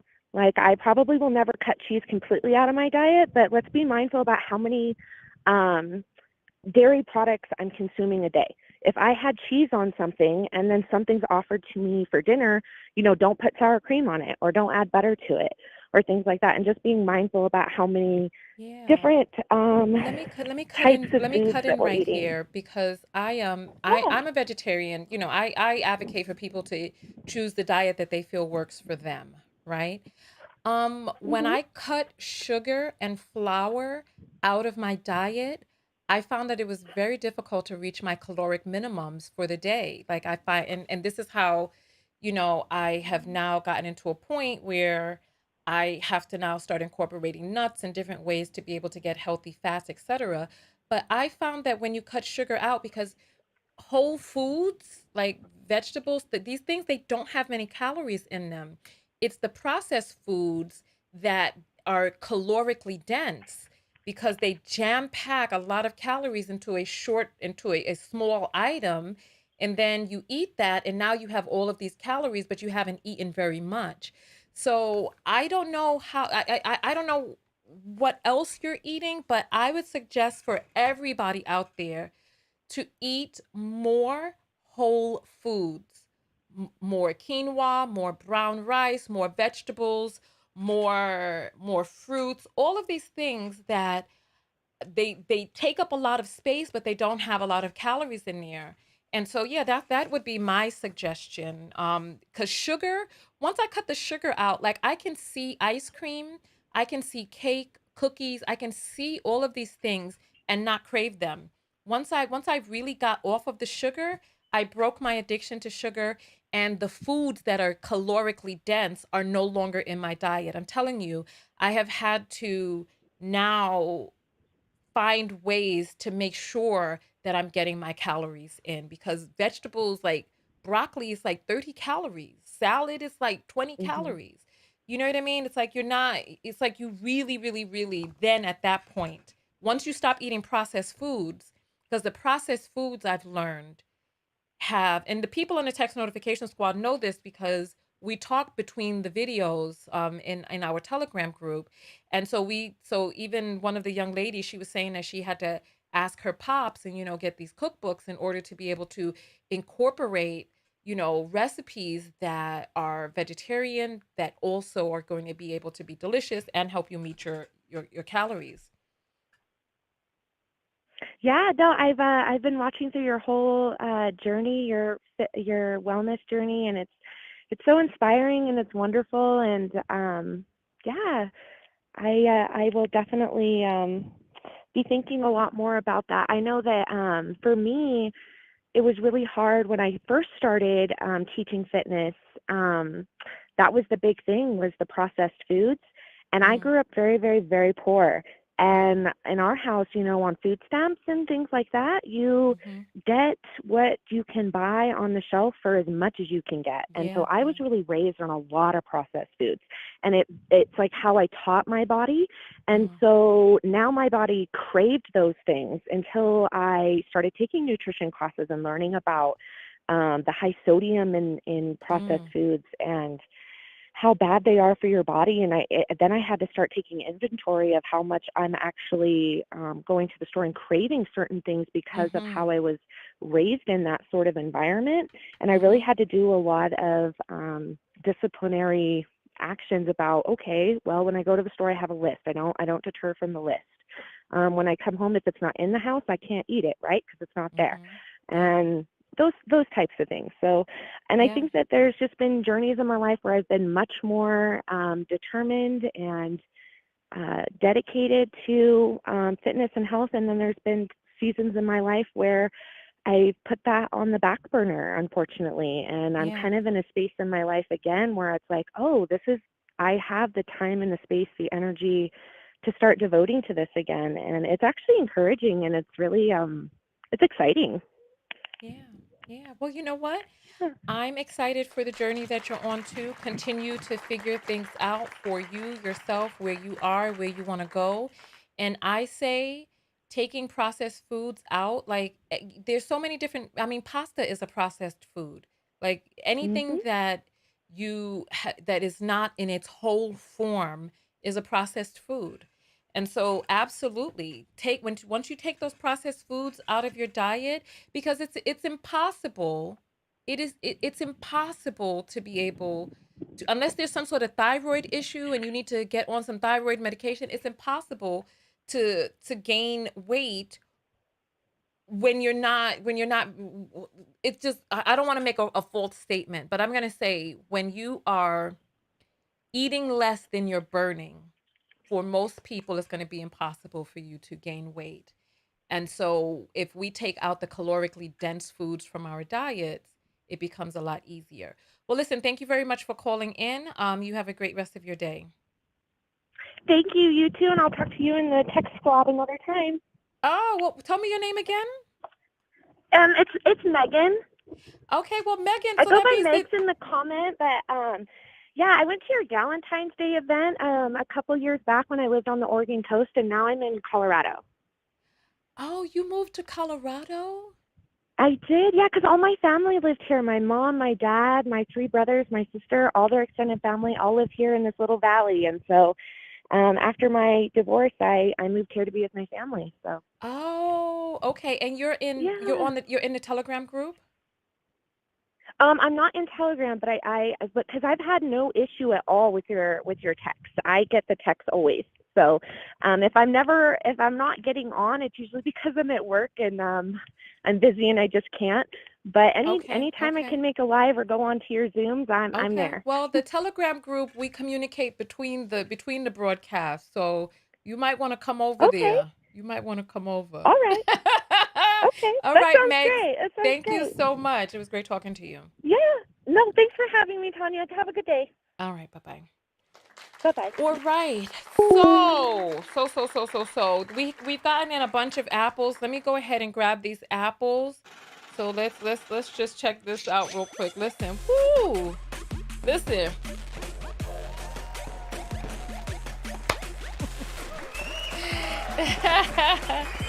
Let's see what we have here. Let's see what we have here. All right. Tisa sends $10 and says, I love your show. Let me grab this real quick. You're on Your Live with Tonya. What's your name and where you calling from? This is Simone calling from Italy in defense of pasta. Defense of pasta? I know you're not calling in to defend some doggone pasta. Pasta is a processed food. I did not tell a lie. Hold on for just one Okay, second. Let me read the rest of these apples. Pasta is, can you okay. admit pasta is a processed food? Can you admit it, Simone? Oh, I thought you said you were gonna read the I apples. am, but I Yes, but wanted you to admit. Okay. So hold on for one moment. Let me finish the apples. okay. So Charlotte sends $5 and says for cash apple. Thank you. Briggs sends $10 and says sending love. Kiraj sends $3 and says my first cash app, Team Tech Squad. Hey, oh, that's Kiara. I don't know why I said Kiraj. Kiara J. Thank you. Amanda sends $5 and says, I love my fupa and wayward tits. I'm not, I don't know why you made me read that out loud. You all are crazy. Amanda loves her wayward titties. All right. Let me refresh and make sure we got all of them. Okay, we got all of them. All right. All right, wonderful. So let's see. We have brought So I just have in a today $33. Thank you all. All right, so Simone, talk to me. Talk to me. Talk to me. What's up? okay. So I just have a couple of points or things I want to mention. I guess you can say because I've been a Yes. flight attendant for 16 years. I don't know if you know that, but I'm still a flight No. attendant actively. I didn't Yeah, know for that you were a 16 flight years. attendant. I knew you worked for the airlines, but for some Hmm. reason, I didn't know that you were on the planes. Okay. You seem Yeah, like an for 16 executive of years some now. sort. You seem like you're in an office making money moves. But okay, go ahead. No, maybe one day. But I like my job. I really love what I do. And I just want to Mm-hmm. say, like, in regards to the originating topics, I know that it's kind of evolved now. Yeah. So I remember years ago, I had a woman coming from, it was somewhere in Mexico. I don't remember exactly where, like the airport, but Mm-hmm. she had went down there and she had an issue. I guess she was trying to maybe do a tummy tuck and they kind of Mm. messed with her intestines. Oh. And so she had to go into like a hospital, a home whatever care area, and then she was traveling back on her own. And this had to be like maybe 9 years ago or so. And with living in Italy, I see people of all different shapes and colors who will come to Italy and that will buy designer. And you do get like a little bit of tax break, like duty when Mm-hmm. you buy abroad, Mm-hmm. but Mm-hmm. it's still expensive. And I say that to say this, like if a person is going to go abroad or go somewhere to get work done, don't cut corners, just like they don't cut corners on those designer bags. Kanye Mm. West mom, Joan Rivers, these are all people who had like a lot of money and they died under the knife. And the Mm. regulations abroad are completely different than they are in the States. They're much more lenient. Mm. What is that girl? Hazel E. She's like a love and hip hop girl. She went to Turkey for something and had like a lot of issues. And that's just like with them medically. In Mexico, a lot of those doctors, and not all of them, but I wouldn't be surprised if some of those doctors are like, they have like some type of contracts with any of the cartel. We've all heard of like, people waking up in ice baths. So Mm. like it's just something that I think like women, we should be honest with ourselves because that's what I kind of got from the conversations. I was just like, just honestly say that like, no, I'm not happy with this and I want to change it for the male gaze, to be with my girls, to Mm. be much more competitive. Like I think that's something. Mm. I have I have a family member who is kind of like, I don't want to say defensive when we ask questions like that, but like, and she's much older than I am, but I've learned over the years that just because you're grown up doesn't mean that you've grown. Mm. And it's like, just have a constructive reason on why you're making the decision. And it's right, like, soon as you were talking about risk versus reward, I was sitting there thinking, I'm like, there's a saying, risk versus something. Like, I was literally typing it into Google. I'm Mm. like, I know there's something that she's saying. And Mhm. then you said it. I'm like, oh my God, that's it.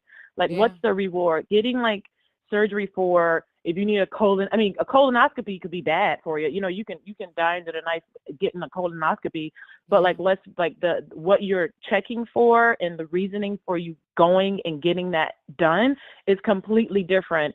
And it's, Yeah. I mean, like, if a person's happy with it, it's like, okay, I'm all right, that's what you're gonna do. You're aware of all the risks.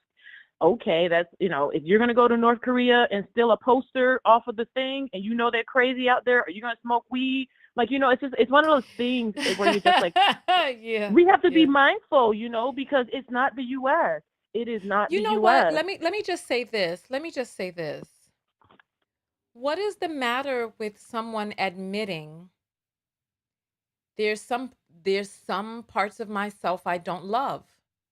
What is the problem with a person admitting that I have lowered self-love, that my self-esteem is not as high as it can be? Why is it that people why is that a no-no to say? Why can't we admit that? Why can't a person and there were many callers who called in. Oh God, I sounded so New York. Callers who called in. There were so many callers who called in and they admitted that they feel that they'll look better, that they say negative things to themselves. You know what I mean? And I think Mhm. that so if a person can admit, I think denial is part of the issue. If a person can admit, you know what? I want to get these things done because I don't like the way I look. I beat myself up. And then if as long as you can admit it, then you can start working on the issue because the issue is the voice inside your head. The issue is comparisitis, that you're comparing yourself to other people. That's one of the issues. And you know what? I'm going to say this because you brought up somebody from Love and Hip Hop. I worked on this movie, and on the movie set there was this woman from reality TV that was there, right? Don't let these men tell you that they do not like these Instagram baddies and these women who have gotten surgeries and all this other stuff. I was standing next to this woman who had her breasts done and she had like on this shirt that draped down and she had like these perky bosom that was just like poking up.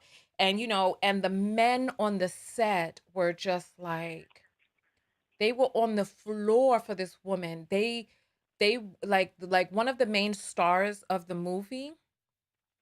He was like wanting to get her number after he was like playing it cool while he got her number. Then after he got her number, he was just like after she had gone and all of that. I saw them and how they were behaving and like the men. It's like a competition thing because they know that women who have gotten work done that they're harder to get, that more men like them. And so these types of men, like it's difficult for a woman to compete against bodies like those.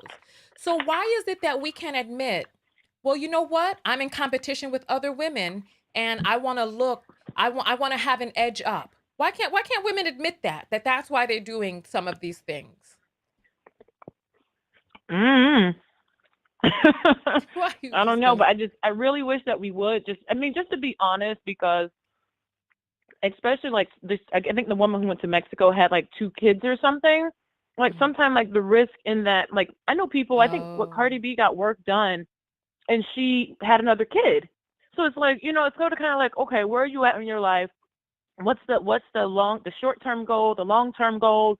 Is like, what are you missing? Is this going to fill that void? I think there's a lot of things that we have to like evaluate, especially with like the human body. You see, like in Europe, people are very open with their bodies. You go to a beach, you have no problem seeing like heavyweight guys in speedos or like Mm. older women, women who are and men who are a little bit overweight, openly in swimsuits. You don't see them like really covering up. They're enjoying life and just like what's going on with them. And so that's just like something that listening to some of the conversations, I was just like, well, just admit, just like, I think there should just be some like It's openly saying like exactly what's going on. I know that I'm doing something that is not advised by the U.S. State Department of Travel. It's not advised by Mm. this, but I'm gonna go there anyways because I want to save money. Like not say like, oh, I've done my research. It's like, Yeah. okay. I'm not talking about your callers, but okay. Then I wanted to revert to the pasta thing, and this is just talking about like one thing I've learned since living in Italy is Mhm. that Italians eat what's in season, and I Mm. think that is something Mm. that we have Mm. Mm. to Mm. become much more familiar with because our Yeah. bodies are created to like I mean people before like centuries Yeah. ago or whatnot they ate what was in season and their bodies Yes. processed that differently.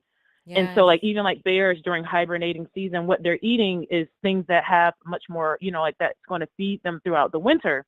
um, so I think that's something that we have to keep in mind, like when you're eating a lot of over processed stuff, like is it Yeah. something that's in season? Like, oh, this is something that makes me feel nice and warm and cozy inside. Yeah, well, there's most Mhm. likely you need to do more to burn that off. Yeah. And then also there's a lot of things you can make on your own. You can Yeah. make pasta. It's really easy. It's No, really it's easy to like not make. because you need to have the machine to flatten that stuff out. No, you don't. Not necessarily, How but are you let's going say to make pasta hypothetically, without the machine? you can do you. I mean, you don't you. There's they have handmade cranks. You don't have to have the machine. The machine. You have No, handmade no, no. cranks. Okay, so you do need so you admit you do need the crank though to send it through and flatten out that pasta. You can use the crank, but there's also Okay. a thing that you can use where you push the pasta through, which will give it the lines. I mean, there's let's say hypothetically, if you had to invest into that, the reward is higher than the risk. So you get your double Okay. zero flour and your eggs, and there's so many things, and like those are ways that you can, like whatever is added to make that pasta. I buy stuff in Italy and I bring it over. My pasta in my house, my olive oil is from my trees. There's Mm. plenty of people here that you can get like fresh olive oil from. If you don't trust whatever, you can make butter. Mhm. Mhm. I know that I spend a lot of time sitting around like looking at stuff on my YouTube, whatever. There's a Mhm. lot of ways that we can actually do things for ourselves. That if you like take that same time of watching like a YouTube video, that you can actually invest it into preparing something for yourself and for your family. So that's just something because Italians have the second oldest population in the world after the Japanese. Really? So it's like yes. So even though But Italians we eat bike a pasta, lot and yeah, Italians bike a lot, don't they? no, I mean you have cyclists, but no, like Tonya, Really? my bike is no, yeah, my I have a bike. It's full of dust. Our bike is full of dust. We eat pasta on a regular basis, just like a lot of our friends. Mhm. It's no, it's not. Yeah, it's Well, you know what? Let me say yeah. this real quick, right? Because I cannot eat pasta or mayonnaise because of the eggs. My body just does not do very well with eggs. And so getting rid of I never really liked pasta anyway. But I'll say this. Some of what people think is weight gain is water retention from inflammation in the body because you're eating things that your body is not able to really process. Do you understand what I'm saying? Mhm. Like so some people think Mhm. they're fat, they think they're overweight, but you're eating things that your body just can't process. Like when I cut out sugar and when I stopped eating pasta, like a lot of things changed for me. Yeah, or different forms of sugar as well. Like I know that my parents growing up, like the sugar was like an ice cream or something like that, and like Mm, every night our sweet is like a pear or an apple, or mm, it's just mhm. like it like that same craving is satisfied. You just Yeah, find it in different ways. Our breakfast is much lighter than our like it's probably the lighter meal of the day, yeah, which it always made me wonder what like Americans say like the breakfast is the most important meal of the day. A lot of the world just has like a coffee and like a yeah, croissant or something like that or a yeah, biscuit. yeah, It's something really simple in comparison to the pancakes and the eggs and that whole big spiel that Americans have. yeah. So yeah, there's just like there's different ways of like looking at stuff and Mhm. reevaluating your diet. And I just wanted to add that in as your pasta Well, thank representative. you. Oh, my Lord. Well, thank you for calling in and repping pasta. I was only bringing it up as a processed food because the closer we get to whole foods, the healthier we are, the more our body's in alignment. And thank you for bringing up the part about eating foods that are in season. Because when I started going to the farmer's market and getting what was growing in the season, it was such a huge difference, and you can tell what nature provides, because as soon as it started getting colder, that's when the gourds and stuff started coming out, and the squashes and those sorts Mhm. of things. In the summer it was lighter and more juicy. We had a wonderful time with tomatoes this past year. Like, I was tomatoed up. We were doing tomato everything. Everything was tomato. We were making fresh corn and tomato salads. We were doing tomato and tomato. It was just tomato everything. Tomato everything. But yes. And it's So so thank you. easy to grow. And they So, really are. All you need is, you can even grow them inside of your house. You can grow them upside down. There's so many different ways. So thank you for adding that to the conversation. You have a great day. have a good night. Bye-bye. All right. Bye. You're on the air live with Tanya. What's your name and where you calling from? Hi, this is Tiffany from DC. Yeah, hi, Tiffany from DC. Talk to us.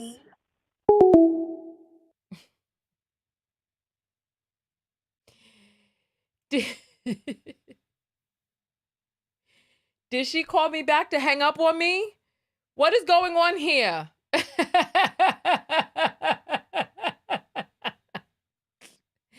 You're on the air live with Tanya. Oh, am I losing all the calls? My Lord, have mercy. You're on the air live with Tanya. What's your name and where you calling from? Again, Tiffany from DC. Okay, Tiffany, we lost you. And yeah, I wanted to make a comment on the cosmetic tourism gone wrong. Yeah. Is that when you talk about the cosmetic tourism gone wrong, are you mainly focused on black women or just women overall? There's a story that has gone viral. And so we're talking Hmm. about the story that's gone viral. In terms of anything that has happened before today, we're having a conversation about the story that's viral today. Did you have some information that you wanted to add about something, Tiffany from DC?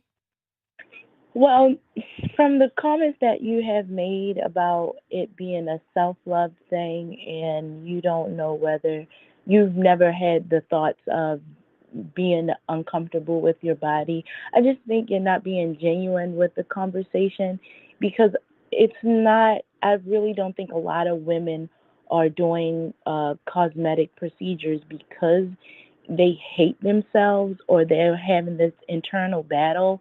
I think some women, specifically moms that have had pregnancy, gone through pregnancy, and want mommy makeovers. I think they're entitled to want some sort of work done or want to fix what has been kind of stretched out because of pregnancy.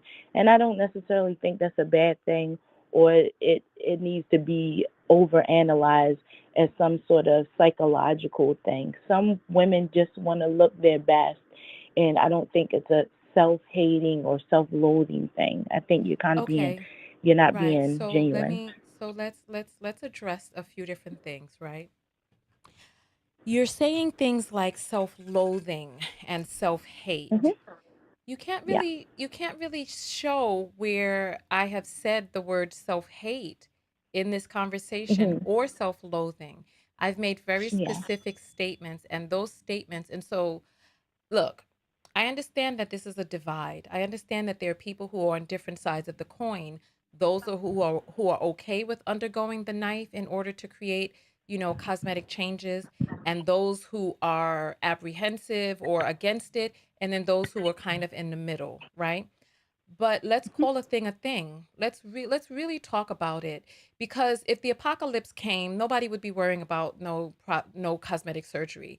If the apocalypse came and there was no Instagram, and if you were on an island without other people and there was no scrolling, and no matter how big your belly is, no matter how flat your titties are, if a person was on an island by themselves or even with one other person, if we were in dire straits, our priorities would be different. And so when we start talking about disingenuousness, I can only speak for myself. I said that when I did the interviews of people so that I can understand, right, what's going on in other people's minds, I can only speak for myself. I see my body. My body is not perfect. However, I do not have internal feelings of wanting to risk my life to change my body. I'm like, I will do the things naturally that I can, but that's just me. I don't want to make this about me. I made my statement from my point of view, but I cannot Mhm. speak for other people. We have had several different people call in, and there are people who are willing to admit I say terrible things about myself when I look in the mirror. I don't feel confident when I see myself naked. I want to be more confident. I talk about my body. I say these Mhm. negative things about the way that I look. These are things that people are saying. I'm speaking about my Right. experience of interviewing people so that I could be able Mhm. to assist people better.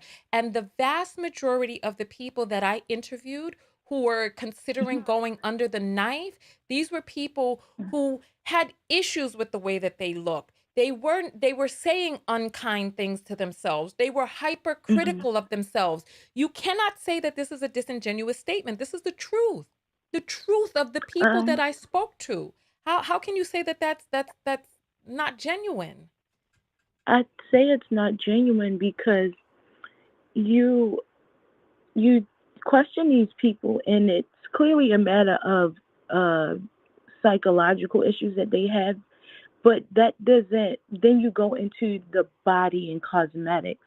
Like, I don't see how that relates, because a person that has issues with their body has multiple, if they have a psychological issue, then it goes beyond just their body. And for you to just say, okay, let's segue into cosmetic surgery, it just seems like, well, why do we have touch bases with that? Because people that get cosmetic procedures are not necessarily going through some kind of psychological issue. And it just kind of seems like it's bullying women that choose to get cosmetic surgery. It just appears that way. Mm. And people that get, specifically women that get cosmetic surgery, is not necessarily because they have some sort of uh, mental, some sort of psychological issue that's going on. Okay, so let And me you said, respond. well, yeah, Let me respond to that, and then you can sure, continue, right? sure. I think that we have a more dramatic view of what a psychological issue may be. Mhm, You can like your psyche, right? mhm, Your mind, your psyche, it's yeah, not as dramatic as having a personality disorder. These are different things. And I had a conversation with an associate very recently about this because she was in mhm, denial about whether or not a person who behaves a certain way has mental unwellness, right? mhm, You yeah, can go to the store, right? And a mhm, car can zoom past you. You can become frightened, and as a result you can experience, you know, a shift in your psyche just from that, from mhm, having that near, what, that near miss.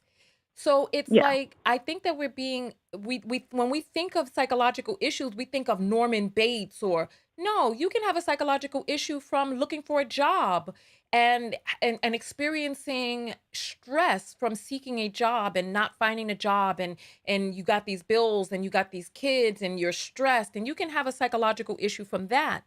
So whether or not a person has a psychological issue is case by case.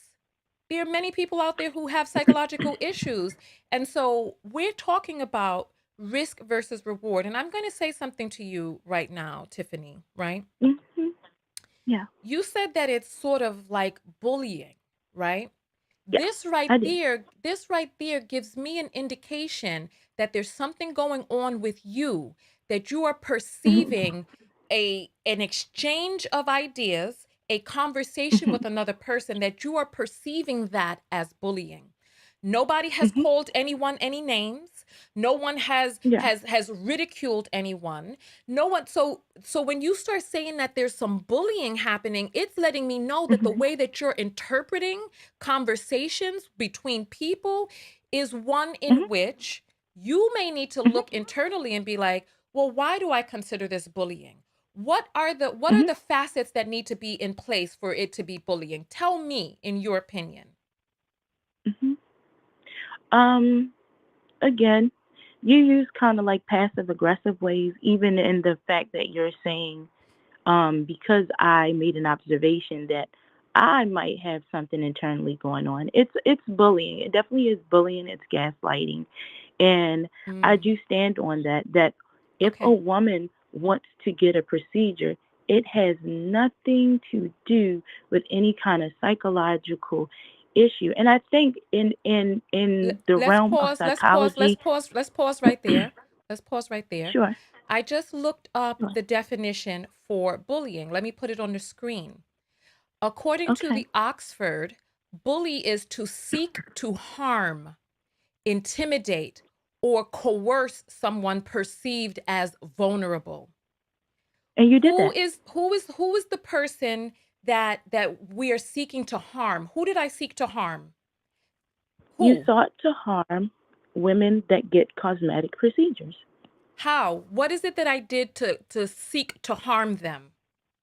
You you you made an attempt to shame them What did I for say getting to work shame done. them? What did I say to shame them? You said that there has to be some sort of internal or psychological issue that's going on for you to get cosmetic When did procedures I say based that there off. has to? When did I say there has to be? When did I say that? You said the vast majority of the people that you interviewed had a Right. psychological issue as to why they got cosmetic surgery, and then you made a sweeping statement that that must be the effect of all women that get cosmetic No, procedures. no, no, no, no.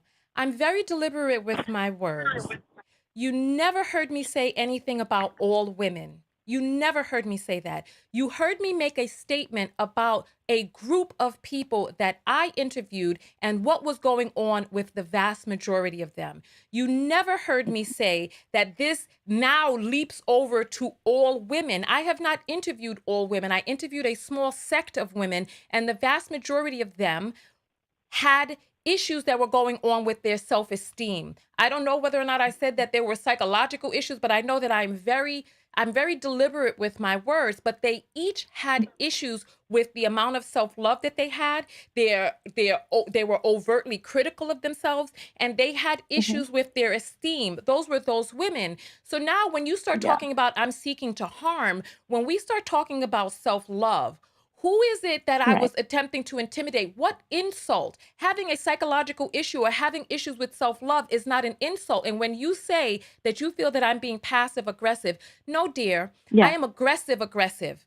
I okay, don't mince words. I don't pretend, and I don't mix flowery I language. see, I say what I mean, and I mean what I say. If I wanted to bully a right, person, it would look very different. You see, and when I start talking about you, I'm being very forthright. The fact that you are interpreting this as some sort of gaslighting, the fact that you are interpreting this as right, bullying has to do with how you are perceiving things, because that does not mean that that is the reality.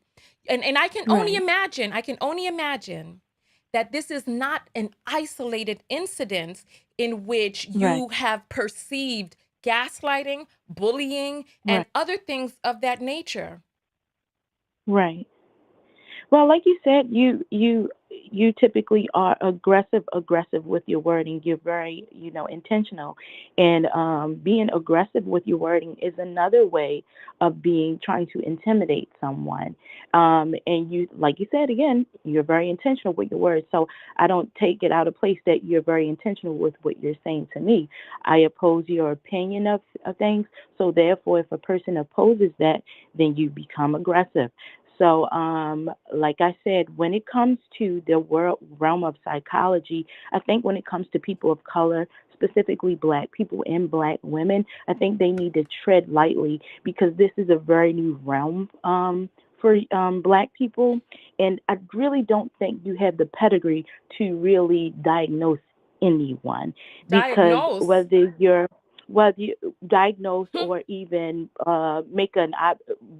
make a statement like the one that you have made about me. But being a black woman, whether it's from America or Caribbeans or Africa, you really don't have a dog in that fight to call another black woman out for anything or even to assume some sort of psychological issue because you yourself have psychological issues. I can tell by the way you address women. I can tell by the way you address other content creators that you have Mm-hmm. internalized some things and Yes, you project a lot of I people. am having a psychological issue with you right now. You are I bet. wearing on my psyche, my dear, because you I have bet. something because you conflate different issues Sure, that I'm have completing. nothing and you hear things that people are not saying.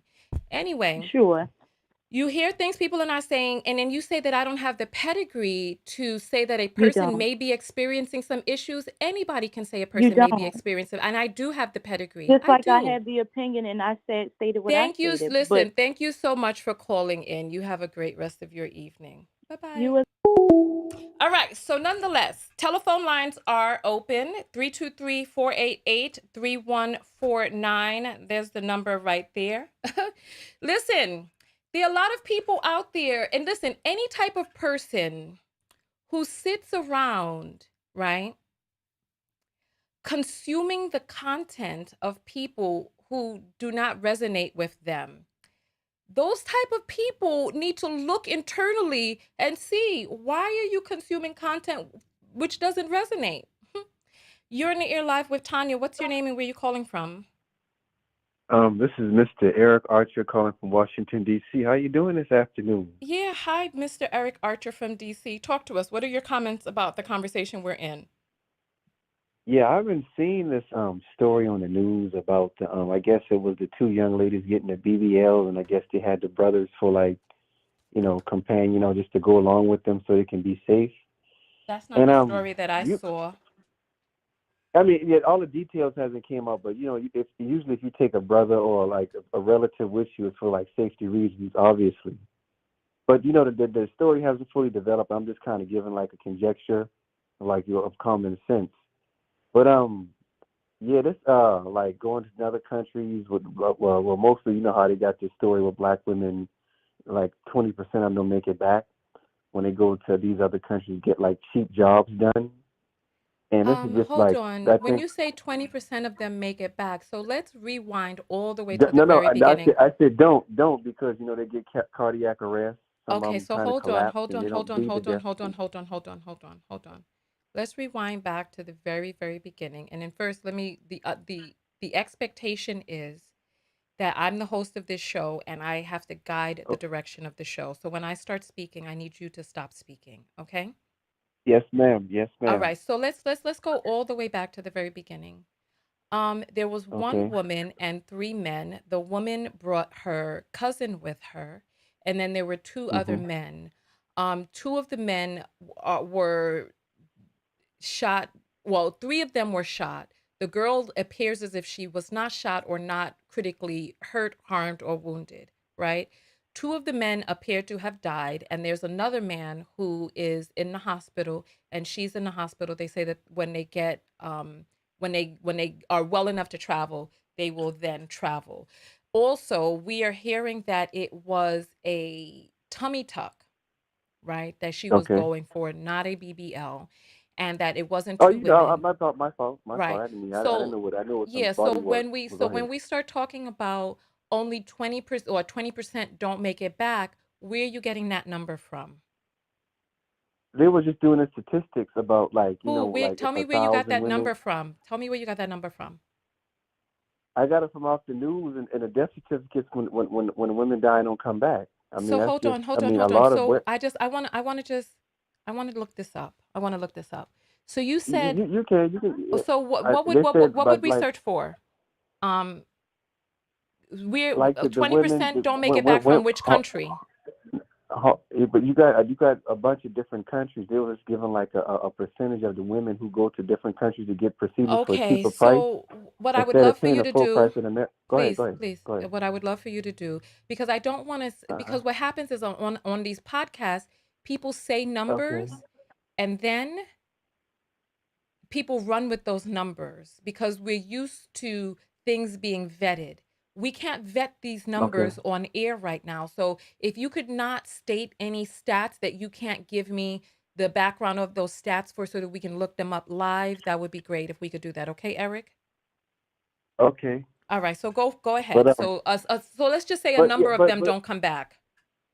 yeah, no, okay, yeah, I was going to say because nothing is going to be absolute and exact. No, it's never going to be. It might be lower, it might be a little higher. We never know. But they were just giving like the general consensus of the women who go to these places and they have like different healthcare systems. So it's almost like Mm-hmm. you signing a waiver saying, get this surgery done at a discounted price at your own risk. But back to the part. Now, I was just saying, like you just said. I mean, obviously, if you're going to get a tummy tuck in a different country, you're taking somebody with you. You would want those, it's kind of like you using somebody for like if my sister said I want to go to Cuba and get some work done. Can you come with me? I'll probably be like her, like your security guard or whatever, and watch her back and make sure, I'll be her insurance and make sure we make it back home safe. So I think they just got caught up in a bad area, and they got nobody knows what happens, but we know gunfire erupted, and like you said, two people died and one person got shot, and I don't know if the woman got shot, but it's a whole bunch of chaos going on. So I just think that, and another thing too, I want to say with these women, a lot of them are usually like over the age of 30 and 40, even in their 50s. So I think they need to scale back on going out of the country and getting some of this work done because it's starting to be not worth it. Where you getting the ages of the people from? Every time I read a story, because these stories happen, like I read like two or three of these stories every month, and most of the times the women are always like in like mid 30s, like 34, 36, 41. Like the last one I read was a corrections officer. She was from New York. She was like 54 or something like that, and she passed away. And I seen one with another young lady. Okay, so listen, so none of She us, got it none of for us, she got it listen, for her the, husband. Her b- husband. Go ahead. Go listen, ahead. Eric, there's a lot Huh? of people who go out of the country for cosmetic tourism, people who are going to the dentist, people who are getting cosmetic surgery, Uh-huh. people who are going to the eye doctor. There's a lot of people. We do not know the ages of the people because there's no survey that's been done because people drive over and then they come Uh, back and there's many different border towns with with with these shops set up and these dental offices and doctors' offices set up in these towns. So we don't know their ages. We don't. One more thing, but see, the dental work is different because you got the celebrities going over. That's different from getting like your body cut, tummy tuck, BB, all that other stuff that Okay. causes a lot of blood to come out your body. Okay. You don't go into cardiac arrest when you go into the dentist or you getting There are your eyes or people your there teeth are done. That's people who different. get That's little. cardiac That's, arrest going to the dentist. I mean, surgery is surgery. I People go mean, for but oral yeah. surgery. So surgery is But I'm saying, surgery. but you know how like when you see like you seen the videos of women getting it when they come back coming to Why America, don't they why like in don't a you why don't you wheelchair do this? Please, and Eric, it do this. uh, Just state what you want to uh state. Please. okay. You No, I just already said be I'm done. I was just forthright. saying that I think You I feel just that the think that the women, older you feel that women. the women who are doing it are too old to go do it, and they just need to sit their old asses down. Why don't you just No, be no, no, no. forthright? I'm just saying if you got like a you need to watch your health and you can circumvent this problem just by like, eating right, working out, and just doing it the old fashioned way instead of trying to take a shortcut with like some type of pre existing health condition or some type of like being So overweight. now you know Because the anything can medical happen. history of some of these people who are going over with pre-existing conditions. I mean, like being overweight, that is obesity, and being overweight, that is a sort of like a pre-existing condition because that's not being healthy. You're not 100% healthy. That's why you got to get your body Okay, done in so the first place. question for you. Question for you. Well, Okay, because you're go talking ahead. about BBLs. A BBL is a person who is getting a Brazilian butt lift. So we Yeah, don't I was know just the speaking we in don't general. we I'm when talking I about all of it. talk when I talk, I really need you to stop talking, right? Yes, ma'am. With a BBL, that's we don't know the size of Hmm. a person. Now, a person who's getting a tummy tuck or liposuction. Okay, so if a person is getting liposuction, we can imagine, okay, if they're getting a liposuction, they have excess fat. Tummy tuck, there are women who have had babies and they have excess skin. Eating right and working out is not going to get rid of that excess skin. You're still going to have that excess skin hanging over. So so whether or not you feel that a person can just work out and just that's the way to go doesn't have bearing on what the reality of the excess skin may be, because some excess skin is Okay. just not going to go anywhere. You're right. You're right. You're right. So, I just think that that's just I just get like I'm just calling it for my opinion, Mm. and I'm just stating what I think. Because this has been going on for like the last 5 6 years. I've read a lot of stories, and it's been black women in particular, older ages, and it's not ending well for some of them. So I'm gonna just How leave it do at that. you And I how just do you know the races of the I, people who are going over? How do you know the races and because ages? You only know I'm you only I'm know telling what you it what I is that you read. see, Like when it right? happens. But listen, there's a portion of people who go and Uh come huh. back and you don't know their races because nothing ever happened. If you could say Yes, that the vast exactly. majority of people that you see in the articles that you've read happen to be black women, those happen to be in the Mhm. articles that you've read. Anyway, listen, there's another call coming in, so I'm going to let you jump All off. right. Thank you so much, Eric, for calling in and giving your point of view. All right. Thank you. All right. All right, bye-bye. I don't understand. I personally don't understand why, and I see that men do this a lot. And I first noticed this on these podcasts because you'll hear men repeating the same things over and over, and they never check the data. I don't see women doing that as much. You're on the air live with Goodness. Tanya. What's Those your name happen to and where be you in calling articles that from? you read. Hi, Tonya. I'm sorry. Can you hear echo? I don't hear an echo. What's your name and where you calling Okay. from? This is Khadijah. I'm from Atlanta. I'm on the road right now, but I'm not in Atlanta. Okay. So, okay. So I had liposuction Mm-hmm. in South Korea, like in 2017, Mm-hmm. and I don't know where this 20% number is coming from. Like you said, maybe a certain country or something, but it is a risk because they put anytime you go under the anesthesia, they could put you into a coma.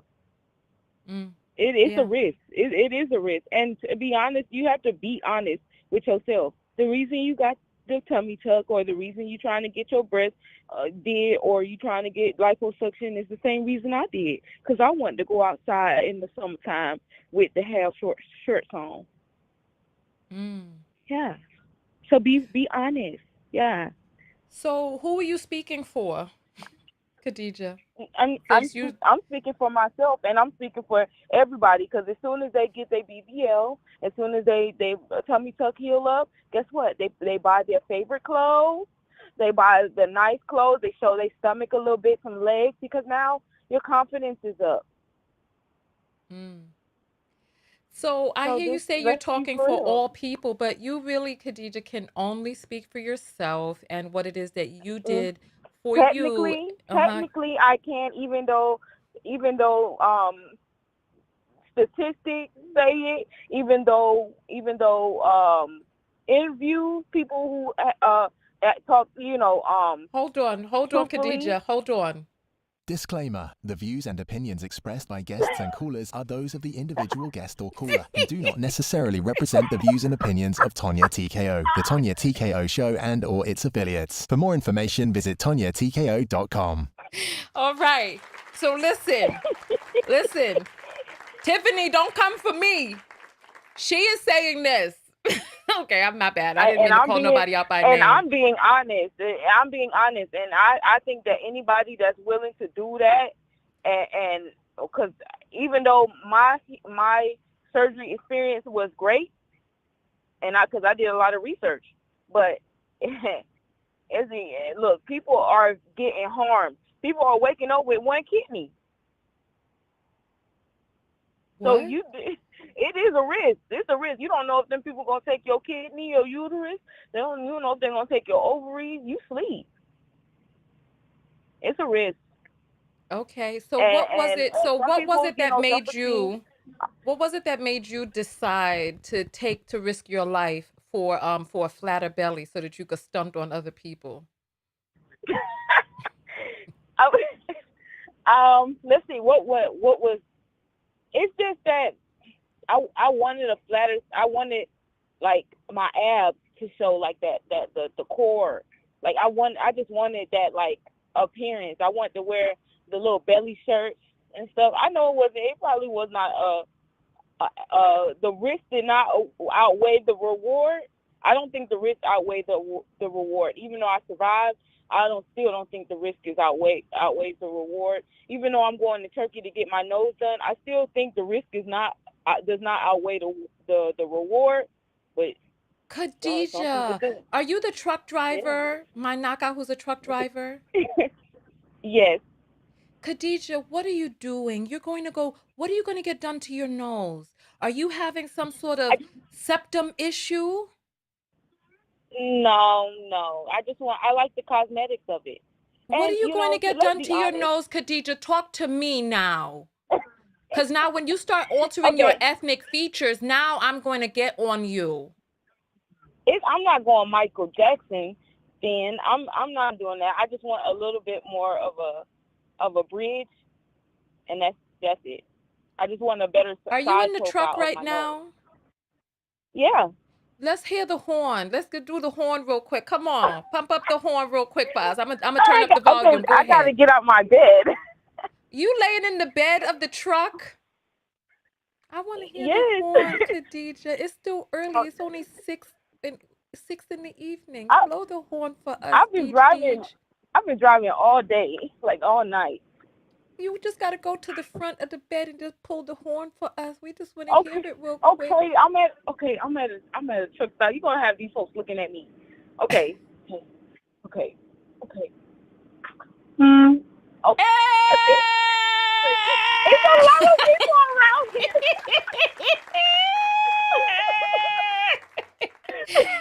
Well, maybe you know, Oh, maybe a lot but lizard yes, might come and and pay you a let's be honest, visit. Mm-hmm. Tonya. I'm gonna be honest with you. I'm gonna be honest with everybody watching. One of the reasons why I am going to get my nose done, get a rhinoplasty, is because yes, I was bullied. Yeah, I was. I was bullied in elementary school. Yeah, I was bullied in middle school. Yeah, I was bullied, and yeah, it did take effect on myself, my self-esteem, But and Khadija, that idea is stuck in my head that I don't look beautiful with my nose. Yeah, and now that did come from bullying, but not in this case, Tanya. I don't think you're bullying anybody. okay, so well, thank you. But Khadija, you sent me a picture of yourself. Ain't nothing wrong with your nose. Come on, Well, Deej like I said, Deej. it comes from it stems from, like, like in your childhood. That's when you're the most influential. So if somebody, it could be just somebody bullying, just somebody, kids, but So if what do you you hear feel it is for wrong a with long your period nose of right time. now? What do you think is wrong with your nose now as an adult? Well, I just want a nicer side profile. I don't have a problem with how I look, like face to face. It's just the side. It just look like I don't know, like a mushroom or something from the side, So and I you just want a little bit of a projection. That's it. so you're willing to risk your life for your nose to look different. And then who are you showing this nose to? You spend most of your days on the Me, road in the truck. me. When I look in the mirror and I don't You have to can't see your contour, profile from the side, girl. What you talking about? I know, but I do want to. I look. It has a hint of, what is it called, self. I'm not gonna say self hate. I don't hate my nose. I just want a better nose, and this is the time to do it. Better than what 2023. God gave you? Mm. I mean, there's a little improvement. You want to improve on God's perfect design. Yeah, a little bit. So you know better than God. Of course not, but I mean, am I gonna go to hell for it? No. So that risk outweighs So you will do the big. anything as long as there's no hell? Wow. No, no. Wow. So tell I'm me, not. I don't. tell me whose nose are you going to show them that you want in It's terms an of it's an African girl that he already did. He does mostly black women. What's So her name different so we shit can all look up over. her nose? What's her name? She's not famous. She's not. It's just a regular person. It's just a regular person. I just go to the doctor's page, and if I see like what his credentials are, I see like if he try to see if he has any depth or anything like that, and that's how I make my decision. When I got my Wow. liposuction, I didn't go off cheaper price. I went on what was like based on my quote, like based on how he like his vision, like So if he how was have in. so how have things changed for you now that you've gotten your lipo? How much fat did they take out? I think he said 30 cc's or something like that. 30 30 cc's. cc's? That's not nothing. I know. I was only like 160, and I mean when I got on the table it was like 155. It was like pure. I guess like 30 cc's is just maybe like 3 pounds of fat or 4 pounds of fat or Hold something on, like let me that. Google this. Hold on. How many pounds? Hold on. How many pounds is 30 cc's of fat? Okay. How many pounds is 30? How much cc's are in 1 pound of fat? Let's take a look at this. How many cc's is 1 pound? How many cc's is a pound of fat? Let's see what the answer is here. Let's scroll up. What is this? How many cc's is a pound of fat? 454 cc's is a pound of fat. So you got less than a pound taken No, that's out. I must have. I know. I must have. No, that's not true because I like off It straight off says the 454 cc's is equal to a pound. That's what it says. So let's then let's make sure that they're talking about fat. Hold on, and a it must pound of have been fat. like Let's 3,000 cc's then because it was like something like three something. It was only like 3 pounds of fat, which I Oh my stuffed in my ass. But goodness. I did. So you said they put the fat in your behind or no? No. I said which I should have got it stuffed up my ass. You should have. No, no, So no, so no, you so you no. know what? Let's talk about this. Let's talk about this. So you said that you feel a certain way about your nose because you were bullied when you were a little girl, but you're an adult now, right? What are Yeah. the things that you're doing internally to be able to shift, to create a shift on the inside in terms of what you think about yourself? For myself or my nose. What do you think about yourself, your body, your height, your weight, your complexion, your Well, nose, your eyes, your lips?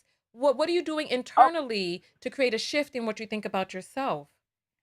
okay. So, okay, I did. Okay, I did want to go and get. I was having some body image situations. Being on the road, you kind of gain some weight. So I started keto. So that was one way that I used to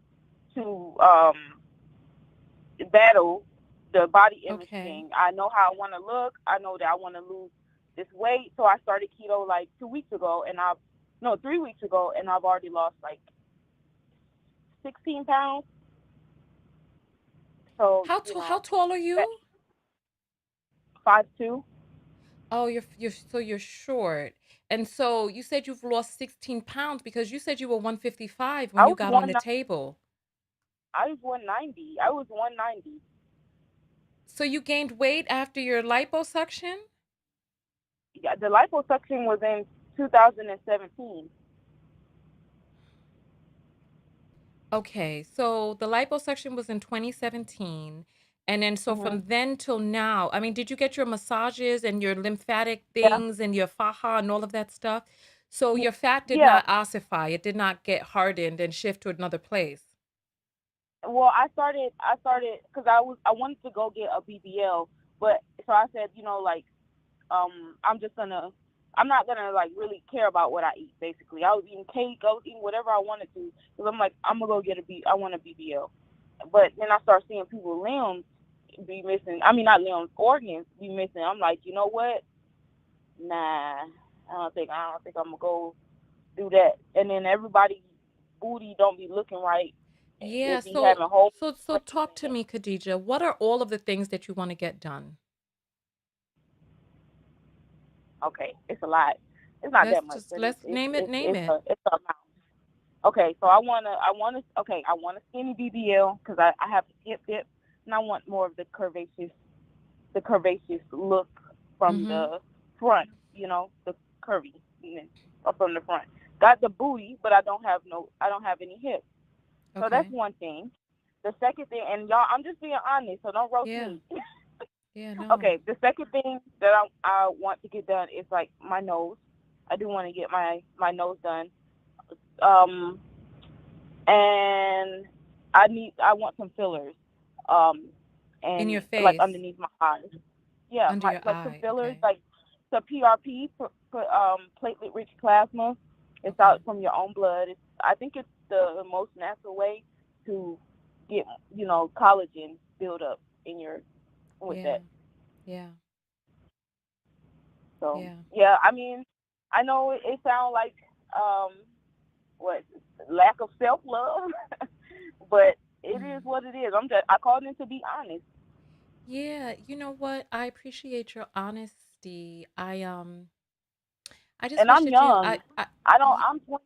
I'm in my 20s. I'm 28. Like yeah. it's not I no just young people with that. What are you talking about? It's mostly us. You don't see Young Miami is what 27 years old. She yeah. and how many BBLs? Sukiana. All these girls out here are in their 20s, early 30s, not late 30s, not 40s. No,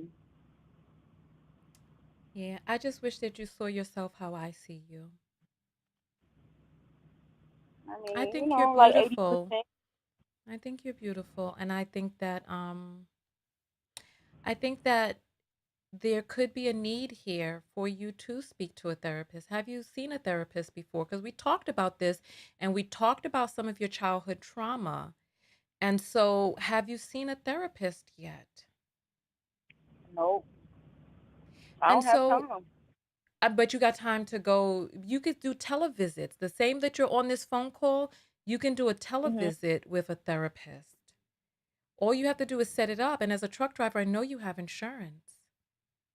Yeah, but So, I don't know. I don't know. talk, I'm not no, and rejecting therapy. That I've answer had the therapy. question.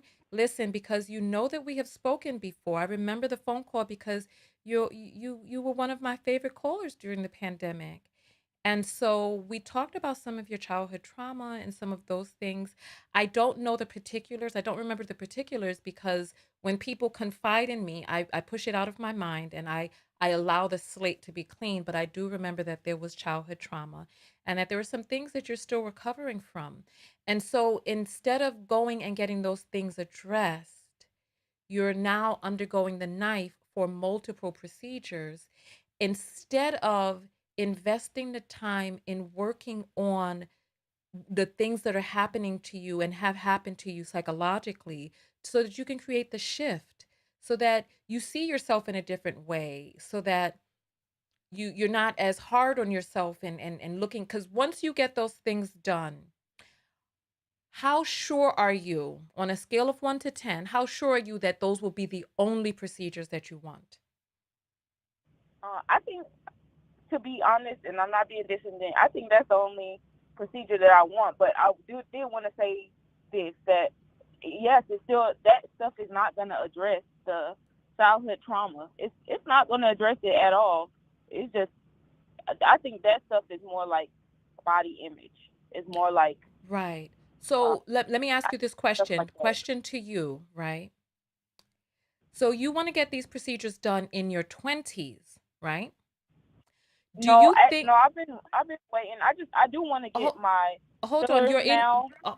hold on. You're in your 20s now, right? Yeah, And so these are procedures that you're thinking about getting done while you're in your 20s, correct? not the BBL part. I want to wait till I do Listen to have what it like is that listen to what children. it is that I'm saying. Your 28-year-old mind is Uh huh. conceiving of these surgeries right now. This is what you're thinking right now, right? So the next question is people in terms of just naturally at their physical peak. Do you think people are naturally at their physical peak in their 20s, 30s, 40s, 50s, 60s, 70s, 80s? When do you think a person is at their physical peak? Like in their 30s. Okay, so you think that a person is at their physical peak when they're in their 30s. Listen, you're in And your maybe you're in your physical maybe. peak in your 20s there. Let me just Well, okay. say. Yeah. So my question, so hold Okay. on. My follow-up question to you is, do you think that as you age and the natural aging process happens to you, do you think that you're going to conceive of more surgeries that you want to get? Um, I'm gonna be honest for you. Just like, Please. cause I'm not that big, so I don't think so. I think that maybe the only thing that I have to do again is probably the fillers, Okay. cause that's natural. If you get wrinkles or if Right. you know, So as so your that I face think that's gets the only thing. wrinkled, as your titties flatten down low, as your stomach gets more soft, as your hips get saddlebags, as your neck begins to wrinkle and double over, Right, as things right, begin to you're right. shift. So listen, so what I'm You're saying right. is with your 20-something-year-old mind, you think but you think that this will be it, but your body hasn't started to react to gravity yet. Yeah, you're right. You're So can right. you imagine what's going to happen when nature begins to take its course and now you're 40, and if you think you got hip dips now, imagine when the cruelty of nature and gravity come and punch them hips in even further. Man, I guess I'll have to go get around too. I'm just kidding. I'm just playing. I'm playing. No, but the thing is, I really, really, really want you to focus on or to shift your focus onto doing some healing internally. I really want you to, can you what assurance can you give me that you will look into creating some healing internally? Let's see.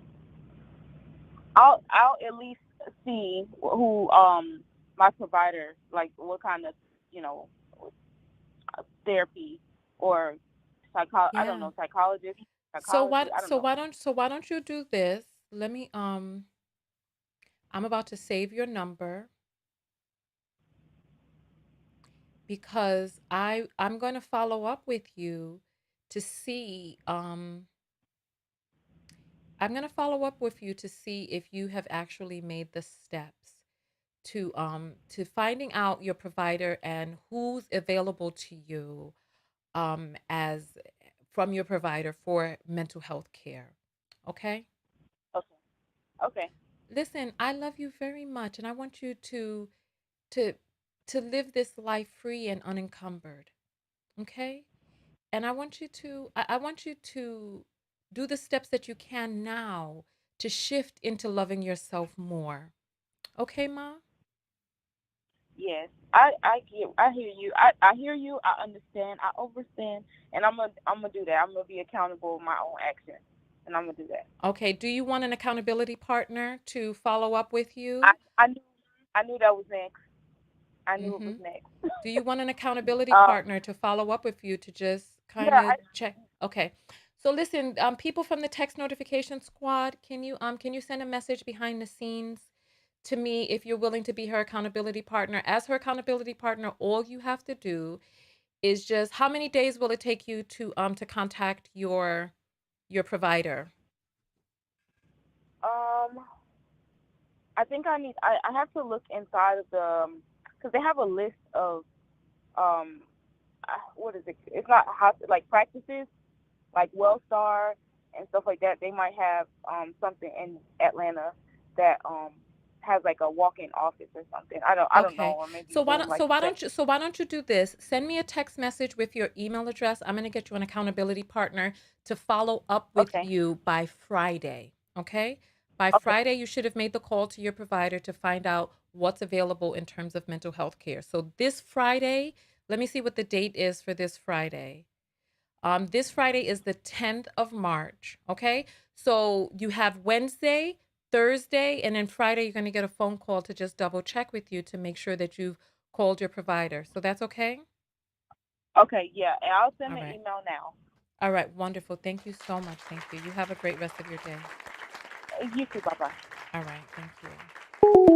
You want to know what I find really funny? What I find really funny is the caller who called in who said that I was bullying women who wanted to get cosmetic procedures, and this woman then started talking about my ethnicity, my capability, my mental this and that, right? And she started bullying me. Without even being able to see that she was what she claimed other people were. You're in the air live with Tonya. What's your name and where are you calling from? Hi, Tonya. My name is Tiffany, and I'm calling from Atlanta. This is another Tiffany from Atlanta. Yeah, I'm not the crazy one. No, I Oh my called you before, but lord, I my ain't her. lord, oh my lord! Look, there's a lot of Tiffany's out there. I'm afraid of y'all now. I'm afraid. All right, so No, talk to me, no, no. Tiffany. Yes, I'm calling because I had a particular experience a couple years ago where I accompanied somebody who was getting some cosmetic surgery. We went to Mhm. Miami, and it was the craziest experience, one of the craziest experiences of my life. There were so many women in and out of this chop shop, like it was like a conveyor belt. So Mm. you would go in for your surgery and you would come in through this building, and it was a continuous stream of cars all day long for the week we were Really? there, because I stayed in a hotel. Yeah, I stayed in a hotel behind there. There were women, you could tell what they had done just by the way they were acting after surgery. So it was their breasts, they were standing up, but they were out of it. If it was their butt, Wow. they were laying down in a car. And if it was their like a tummy tuck, they would be in like a wheelchair, and all of them would be out of it. Telltale sign was they all had these compression socks. So they were Mm. coming in and out of the hospital, and they were just leaning in the elevator, just so out of it. Some of them just so bruised. It was very scary. So if people were thinking about getting it done, I would say if you know somebody, accompany them and see if you still want to get it done, because it was like they were like zombies. So while we Wow. were there was a girl who somebody in the hotel went out. There was an ambulance outside, and the front desk lady was like, "These ladies got to be careful." So I don't know what happened to her, but she was hauled off in the ambulance after the surgery. So, I went, and it was all these different things of picking up the person, and when you went to pick them up, it was in a dark alley, and they sent them home. They're like, give them the medicine. It was crazy, Tonya. I mean, I've never seen nothing like it. And I just was thinking to myself, look at all these ladies who want to change just for what people deem as beautiful these days. Like, and I think Mm. that's really the problem that people have of seeing people on the internet, and that's how you're supposed to look. But everybody comes out kind of looking the same. And Yeah. another thing that I noticed when my Hold on. family member Pause. went. Pause for just one moment. Pause for just one moment. All right. So we Okay. have gotten in four more apples. We have pulled in a total of $38 for the broadcast. So support the content that supports you. If you're enjoying the broadcast, support it. Send through the cash apps. The link is in the description. It's the name, just like the one that you see on the screen, $ Tonya TKO, TONYATKO. It is a verified page so that you know you're sending it to the right place. So yeah, and you can also join the text notification squad to get a notification whenever I go live. And so yeah, support the broadcast. Support yourself, support the broadcast. All right, thank you. So Tiffany, go ahead. You were gonna say the second So thing you wanted to add. there was another thing that I noticed with the particular person I went with. When they went, they got like liposuction. Yeah. So what the doctor didn't tell the person was that once you get liposuction, your stomach is flatter, but they have an area called the mum, which is basically like the vagina. Like, so a lot of them you would get it sucked in, but that part would be sticking out.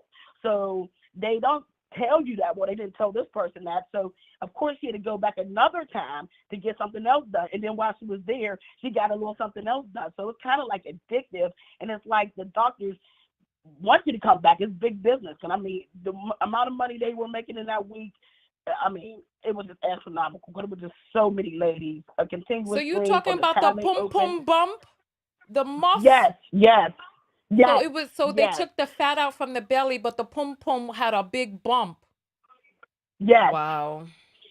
So she had to go back and get that done. And when she was there, she got a little lipo off of her thighs and a little extra in her butt. So it was just a lot. Like, so they get you coming back, and then they're like, oh, well, we'll throw this in too. Well, you might as well, because you're already paying for anesthesiology, the anesthesia. Yeah, So it's kind of yeah. sold, and they kind of keep going back. And it's like, it's never perfect. Because once you change one thing, then the other part that is not in line with that is going to look different.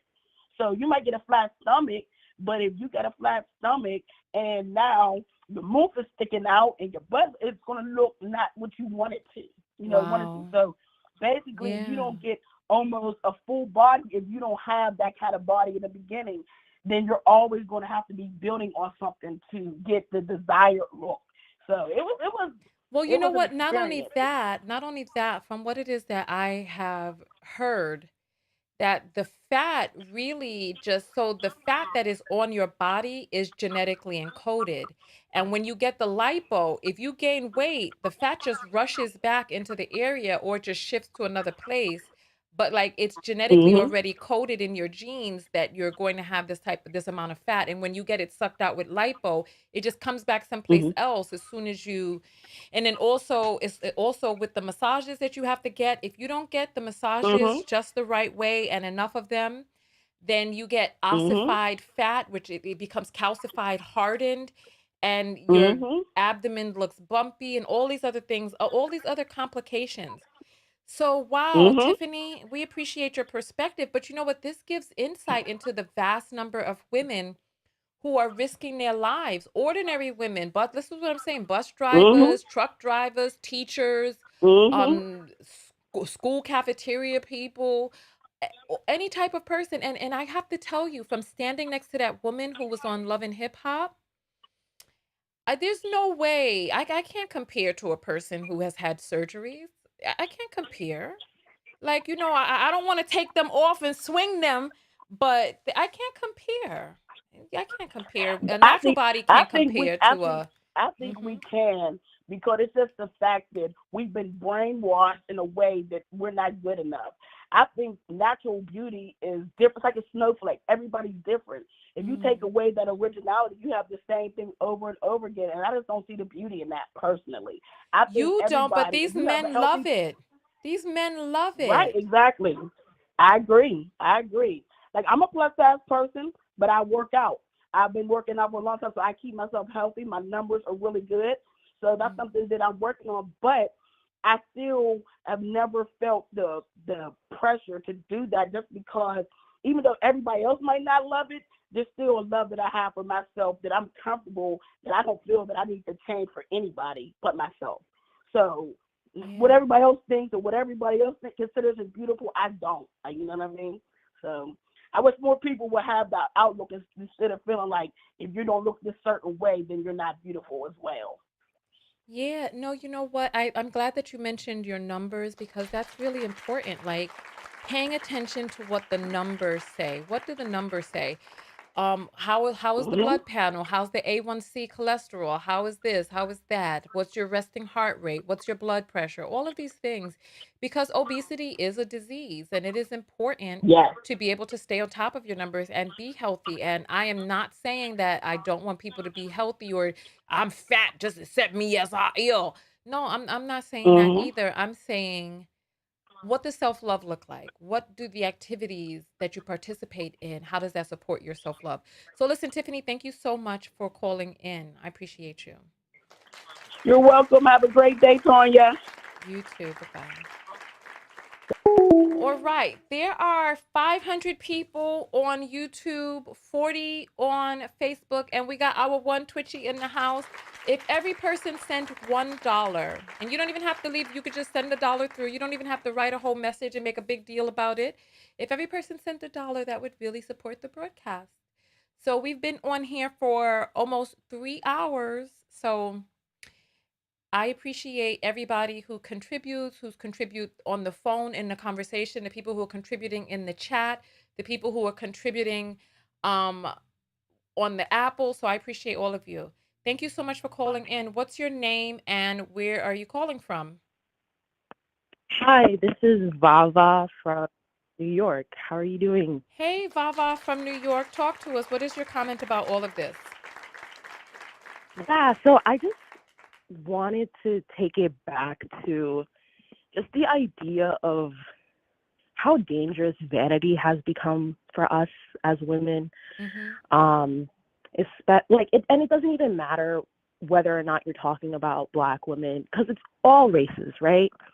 I remember a previous caller tried to say that like 20% or something like that from the Yeah. BBLs, but in Asia, plastic surgery is very high over there. People don't realize that. And so Yeah. what are we doing it for? It's like I feel like once you remove centering males in your life, Yeah. you don't really have this thirst, I guess, to alter yourself so physically. Like you were saying before, like I don't think that it's right to be like, oh, just accept me as I am, and like you're out of shape, you're like, you're lazy, or you're sloth like, or something like that. But when you think about the risk versus the reward, I feel like if you placed more self-worth on things that you can acquire, such as like public speaking or just leadership skills, or things that you have to inherently develop. You're not just born with it, because we can't control our beauty. And I feel like, especially once we're moving towards this age of Aquarius, this new age, I feel like right now you're seeing, I guess, just like the catalyst, or the ultimate surmounting of it all. Regular women just getting plastic surgery because it's just like that last ditch effort on centering the male. And I personally believe in the next 20 years or even 50 years from now, we're going to see more of a push towards like body neutrality.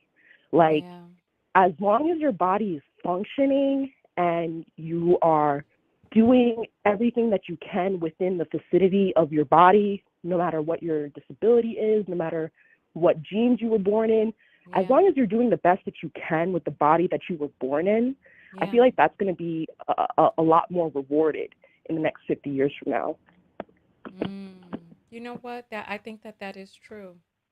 I think that is true. I think that.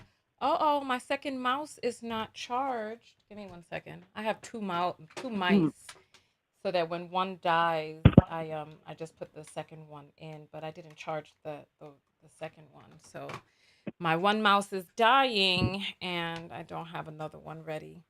But yeah, so I appreciate what it is that you're saying. And I wonder though, is it for men? Because you say once you don't center men, are women getting plastic surgery for other women? Are they getting it for themselves? That's the question that we don't Well, know. I was going to say, just to add on to that, I'm personally 24, and I've been through getting laser hair removal. So it's not like plastic surgery, but it's still like in that vicinity of like cosmetics, right? So during the time where I actually got that, I can say for sure that I was doing it centering males in mind, because I used to be like sexually active, and I used to just not like the hair, Now I just could care less. Or I just go about it in more natural ways, because at the end of the day, it's like I never really felt insecure about my beauty until like somebody else tried to make fun of it or tried to demean it. And most of the time, considering that I grew up in a predominantly white neighborhood, I grew up around Black kids. It was mainly Black boys who made fun of my features growing up. So I personally, it's a personal point for me, but I can only imagine if more women just started to decenter males to an extent, how more liberating they could feel when it comes to like their body. Oh. So wait. You're not even just talking about men that you're romantically inclined. You're talking about just men in society, like decision Exactly. makers, kids, boys in school, boys on the college campus, men at work, men in the media who do the hiring, men who showcase certain types of bodies, the men who are making decisions for what is considered an ideal body right about now. Exactly. Oh, that's Exactly. very Because interesting. I never even thought about that point of view. That's very interesting. How much of the standard of beauty? Because I have to admit to you, when like the girl from Love and Hip Hop that I was standing next to, she was stunning. She was stunning. I don't want to say too much about who she is because people are curious, but she was stunning, and she was intimidating with her beauty, and you knew that she had invested in her body, and you know her clothes were expensive, and she was gorgeous. And mhm. she gave me her number too, and I was even excited to get her number. I was like, "Oh," I was a little Oh giddy yeah. for it too. But the men who were around, you could tell that that's what they liked. Oh, they were head over heels for this young lady. And I was like, look, little old me, short as I am. People think I'm really tall, but I'm just a little shorty, Mhm. with my natural little breasts and my little booty and stuff, my little body. And it's like you do have to have a certain level of self-love, especially as more and more people go under the knife. Regular people with regular jobs, they're going under the Mhm. knife and they're creating changes. And that puts a certain type of pressure on women who just really cannot, quote unquote, compete with those who have had surgeries in terms of what men find visually appealing. Even so And much like, so, just yeah. Oh, go let ahead. me ask you this, Tanya. Like, just to clarify this, when whenever you see like a beautiful woman, like a woman who has obviously invested in her body like that, Mm. like I'm not sure why it even has to be seen as like a competitive spirit between women, because I often feel giddy whenever like that pretty girl, she compliments me. It's like I can't believe that like she is interested in me. Um, I don't really understand why we as women we have to see each other as competition. I could see it as maybe you view her beauty as a way to get to a certain access to a certain circle. But at the end of the day, it's like only the beauty can only carry you so much. You know, you must network with women who actually know about business, who actually know about wealth and things to actually get somewhere in life. So I'm wondering, like, if Yeah. there's a Well, if you know there's a what? I think confusion. I think I think from me personally, right? It didn't become, and I didn't see it as a form of competition so much as we're in an area, right? And I know that I'm a beautiful woman. I'm beautiful. I don't know what it is like to not be considered beautiful because people consider me beautiful. However, if Mhm, you saw the hoopla that surrounded, like, it was like dominoes, like people just fell at her feet. And so it's like there was this hoopla, there was like an energy in the air, and it's not so much a competition, it's I do not inspire that type of hoopla when I walk in a room. I don't mhm, inspire men to fall down to their knees and feel, unworthy and embarrassed before my gaze.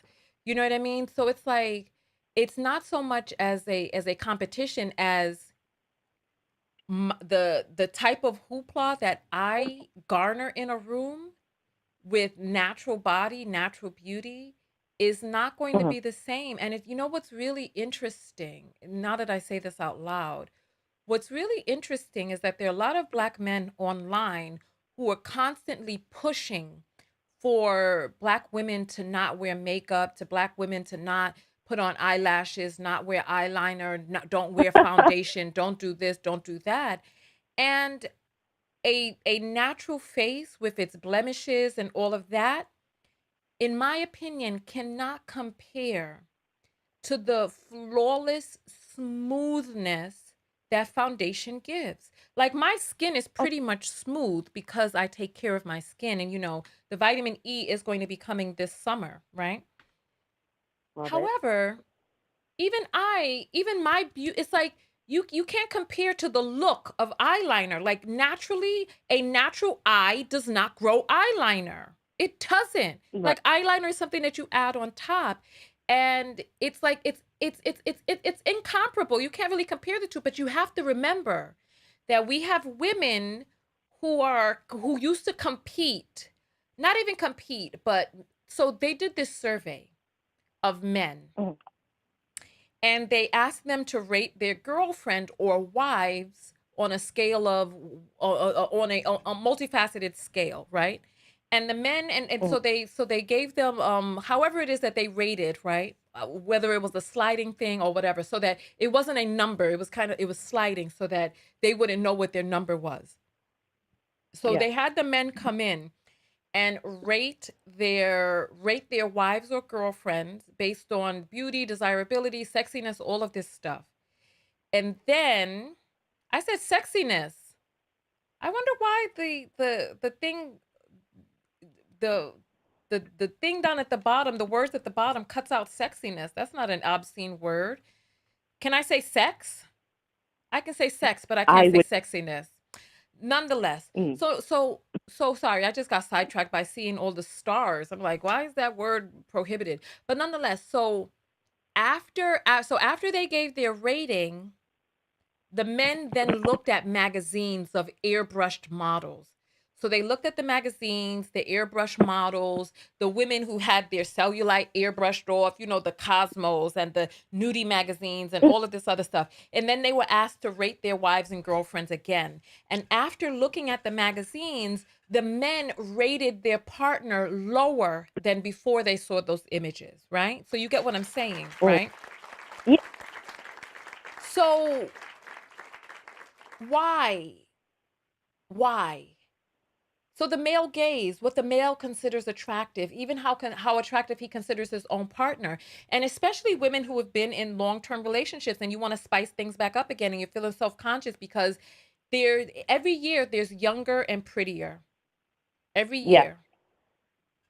I don't know. What are your thoughts on Every. what I just finished saying about how a non-made up face can't compare to a made up face? Like regular eyelashes can't compare to these long butterfly wings. Like one of my subscribers talks about my eyelashes like butterflies.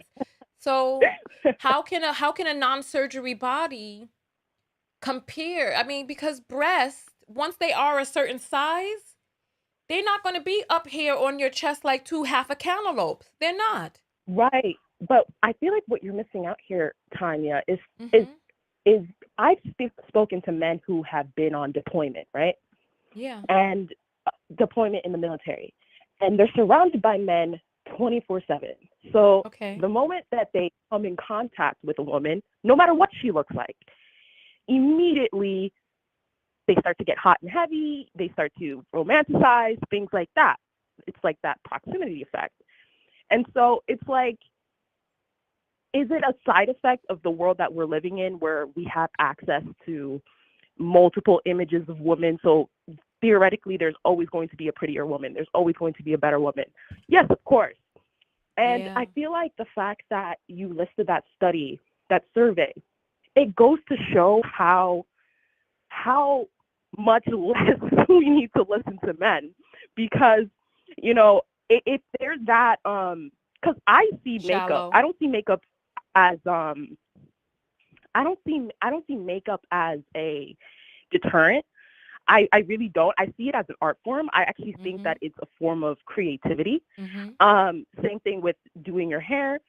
I'm just of the proponent of do whatever beauty enhancements your heart desires. This is for male or female because we both have each of the aspects in ourselves. Mhm. Do whatever it takes to make you feel beautiful, but always remember that it's for you. And at the end of the day, the response that you get from people Yeah. in regards to your beauty or to your appearance, should come in like a second place position. I understand like if you're Yeah. in sales, if you want to push a product out, there's a certain level of paying attention to the crowd, I guess, you need to Mm. have in order Mhm. to Mhm. acclimate to that. Yeah. But I don't think that you should ever completely try to rewire or change yourself, especially at a huge detriment, which is what a lot of these cosmetic procedures get. You know, like you were mentioning before, the liposuction, you get that sucked out, it comes right back in like 2 years. So it's Mm.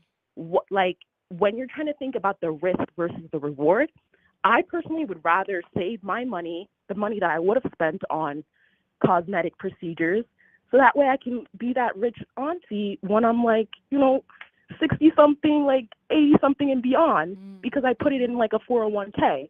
Like, so it's just like when it comes to what we consider, I guess, as priorities, it's not just about thinking about what your current self would want to see, but Mm. also just in general what your future self would want to be. Because I think Yeah, that that would makes be a lot of true sense. self-love, just to consider all Yeah. versions of yourself. Yeah, however, we have to keep in mind that there are people out there that do not feel beautiful. What do they do? How does a person Mm. feel beautiful if they don't feel beautiful already? I mean, definitely your book helps, like the Yeah, it does affirmation book really that you help. have. It does. Yeah, it does really help. Because It does. I have a bachelor's in psychology, so I understand like how impactful self-talk is, and I Mm-hmm. do understand that, especially when you're younger. I know that like 7 years old, the subconscious is when it's the most, like, before 7 years old is when it's the most awake. Basically, it's going to take Yeah, instructions from anyone. yeah. So Mm-hmm. it's never your fault of like what was said to you when you were younger. It was never your fault, but it is your responsibility to fix that, essentially. Yes. Otherwise, that's how people get used and abused, Yes, unfortunately. yes, yes, yes, yes. And you know what the crazy part about it is? And so there's so many different things. There's a racial component of it. There's a gender component Oh, of it. There's so many different things. And then people are just not going to be everybody's not going to like you. Everybody is going to yeah. have their critiques and their criticisms, of anything, especially in the day and age that we live in. And I don't know. I don't know. I don't know. It's getting tougher and tougher. And to the point that you were mentioning earlier, right? I'm sorry, I need to stand up because my bottom is feeling so. I've been on this broadcast for so long, right? And so Gotcha. I when you talk about, I'm sorry, there's a point that I wanted to make, and damn, it's slipping.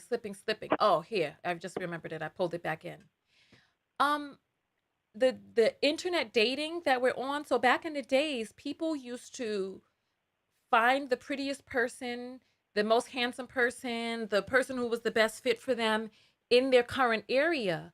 But now with the Yeah. advent of online dating and Instagram, and I actually spoke to a guy who said that he does not feel that he could settle down with a woman as long as there's Instagram, because he's going to see that there's always a more and more beautiful woman out there, and he was really Wow. affected by the look of the different. He's like, as long as these women are out here, I know that I can, try to get better, especially since they don't have the biological clock and all this other stuff. They want to keep trying to get the prettier and prettier one because men are homosocial. If you're not on my other page, make sure you go to my other page. It's Tonya TKO clips. So it's www. Let me put this in here. Oh my gracious. I'm trying to get my. All right, here we go. www.youtube.com Mhm. /at Tanya TKO clips.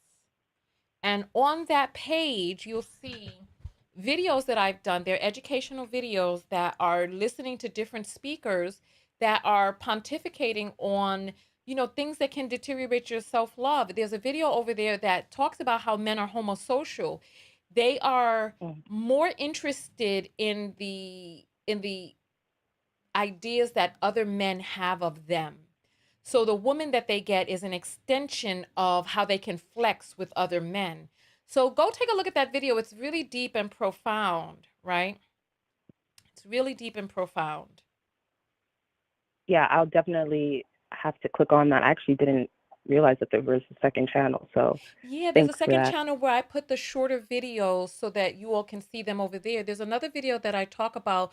We read a portion of Fry's book on it's essays in feminist theory, and she talks about how men reserve their love, respect, and those types of things at adoration for other men.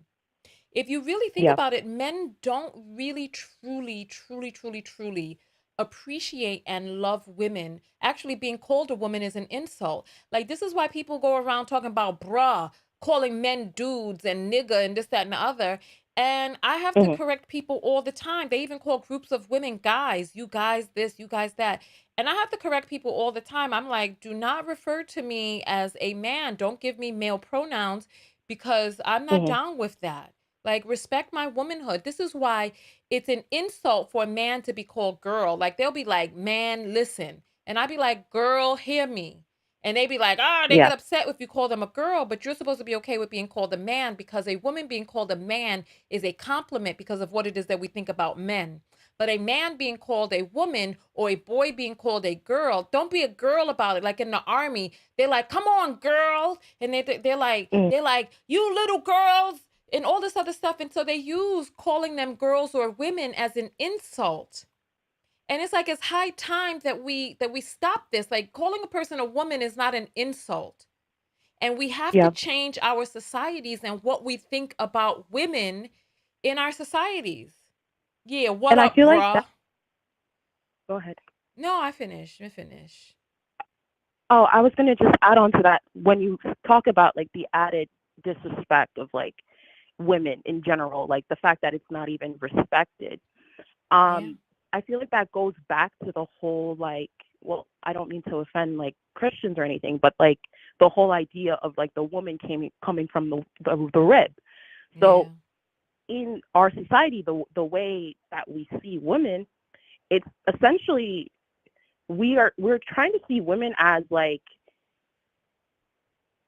beings that are supposed to contort Mm-hmm. or twist themselves Yes. around the Yes. idea of men or Yes. male nature, Yes. when nowhere else in the animal kingdom, in general, No. in the animal kingdom, do you see the females doing that of that species. Yes, exactly, exactly. And you know what I thought about today? It wasn't an epiphany, but it was a thought that came to my mind as I was getting my exercise on, right? And I was thinking about how I did a video the other day, and in the video, the man was talking about how, how these Filipinas gas these men up. And somebody was wrote in the comments, and the comment was profound to me. The comment was like, they're over here preaching about, something, alpha men, blah, blah, blah, when all along they really just want to be submissive. And I thought about this because I was in an interaction with a male colleague yesterday, and this male colleague that I was talking to, he's always like just arguing, or always argumentative. Like, you say one thing, the whole conversation just goes into an argument. And then he Mhm. started trying to mock me, and he was like, yes, Tanya, whatever it is, you're right, and all this other stuff. And I thought to myself, how much sexier it was when he was just not arguing. And today, as I was walking, no, seriously, today when I was walking, I thought about that comment, and I thought about this interaction that I had with my male colleague. And every woman who has been in a long term relationship with a man or has been married, that man he does submit. He does become submissive to you in the ways that, if he wants to be able to get the fruits of the relationship, if he wants to be able, he has to submit. He has to.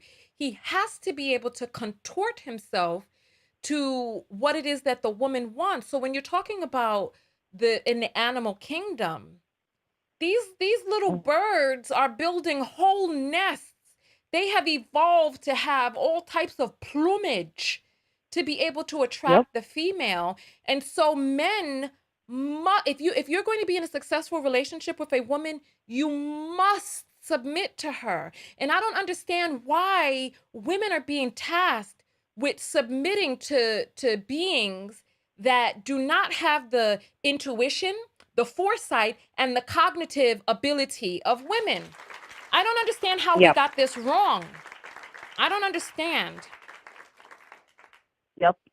And it's a backwards matrix that we're living in, truly, Yeah. because and I sympathize with the victim of the story because she had 5 children, Yeah.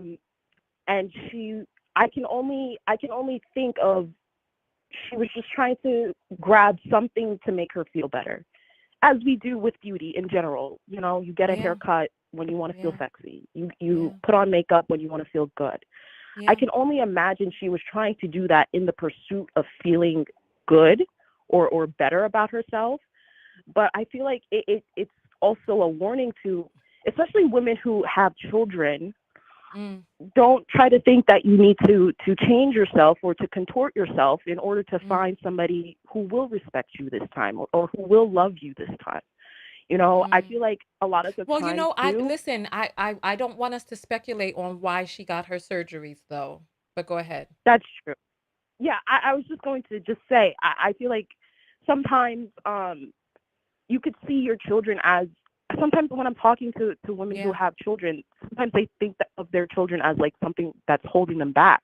But I don't know. Mm. As somebody who's looking at the dating scene now, I think it's more of a way for a man to truly show his intentions with you. If once he finds out you have kids, he's ready to leave, because at some point he was going to.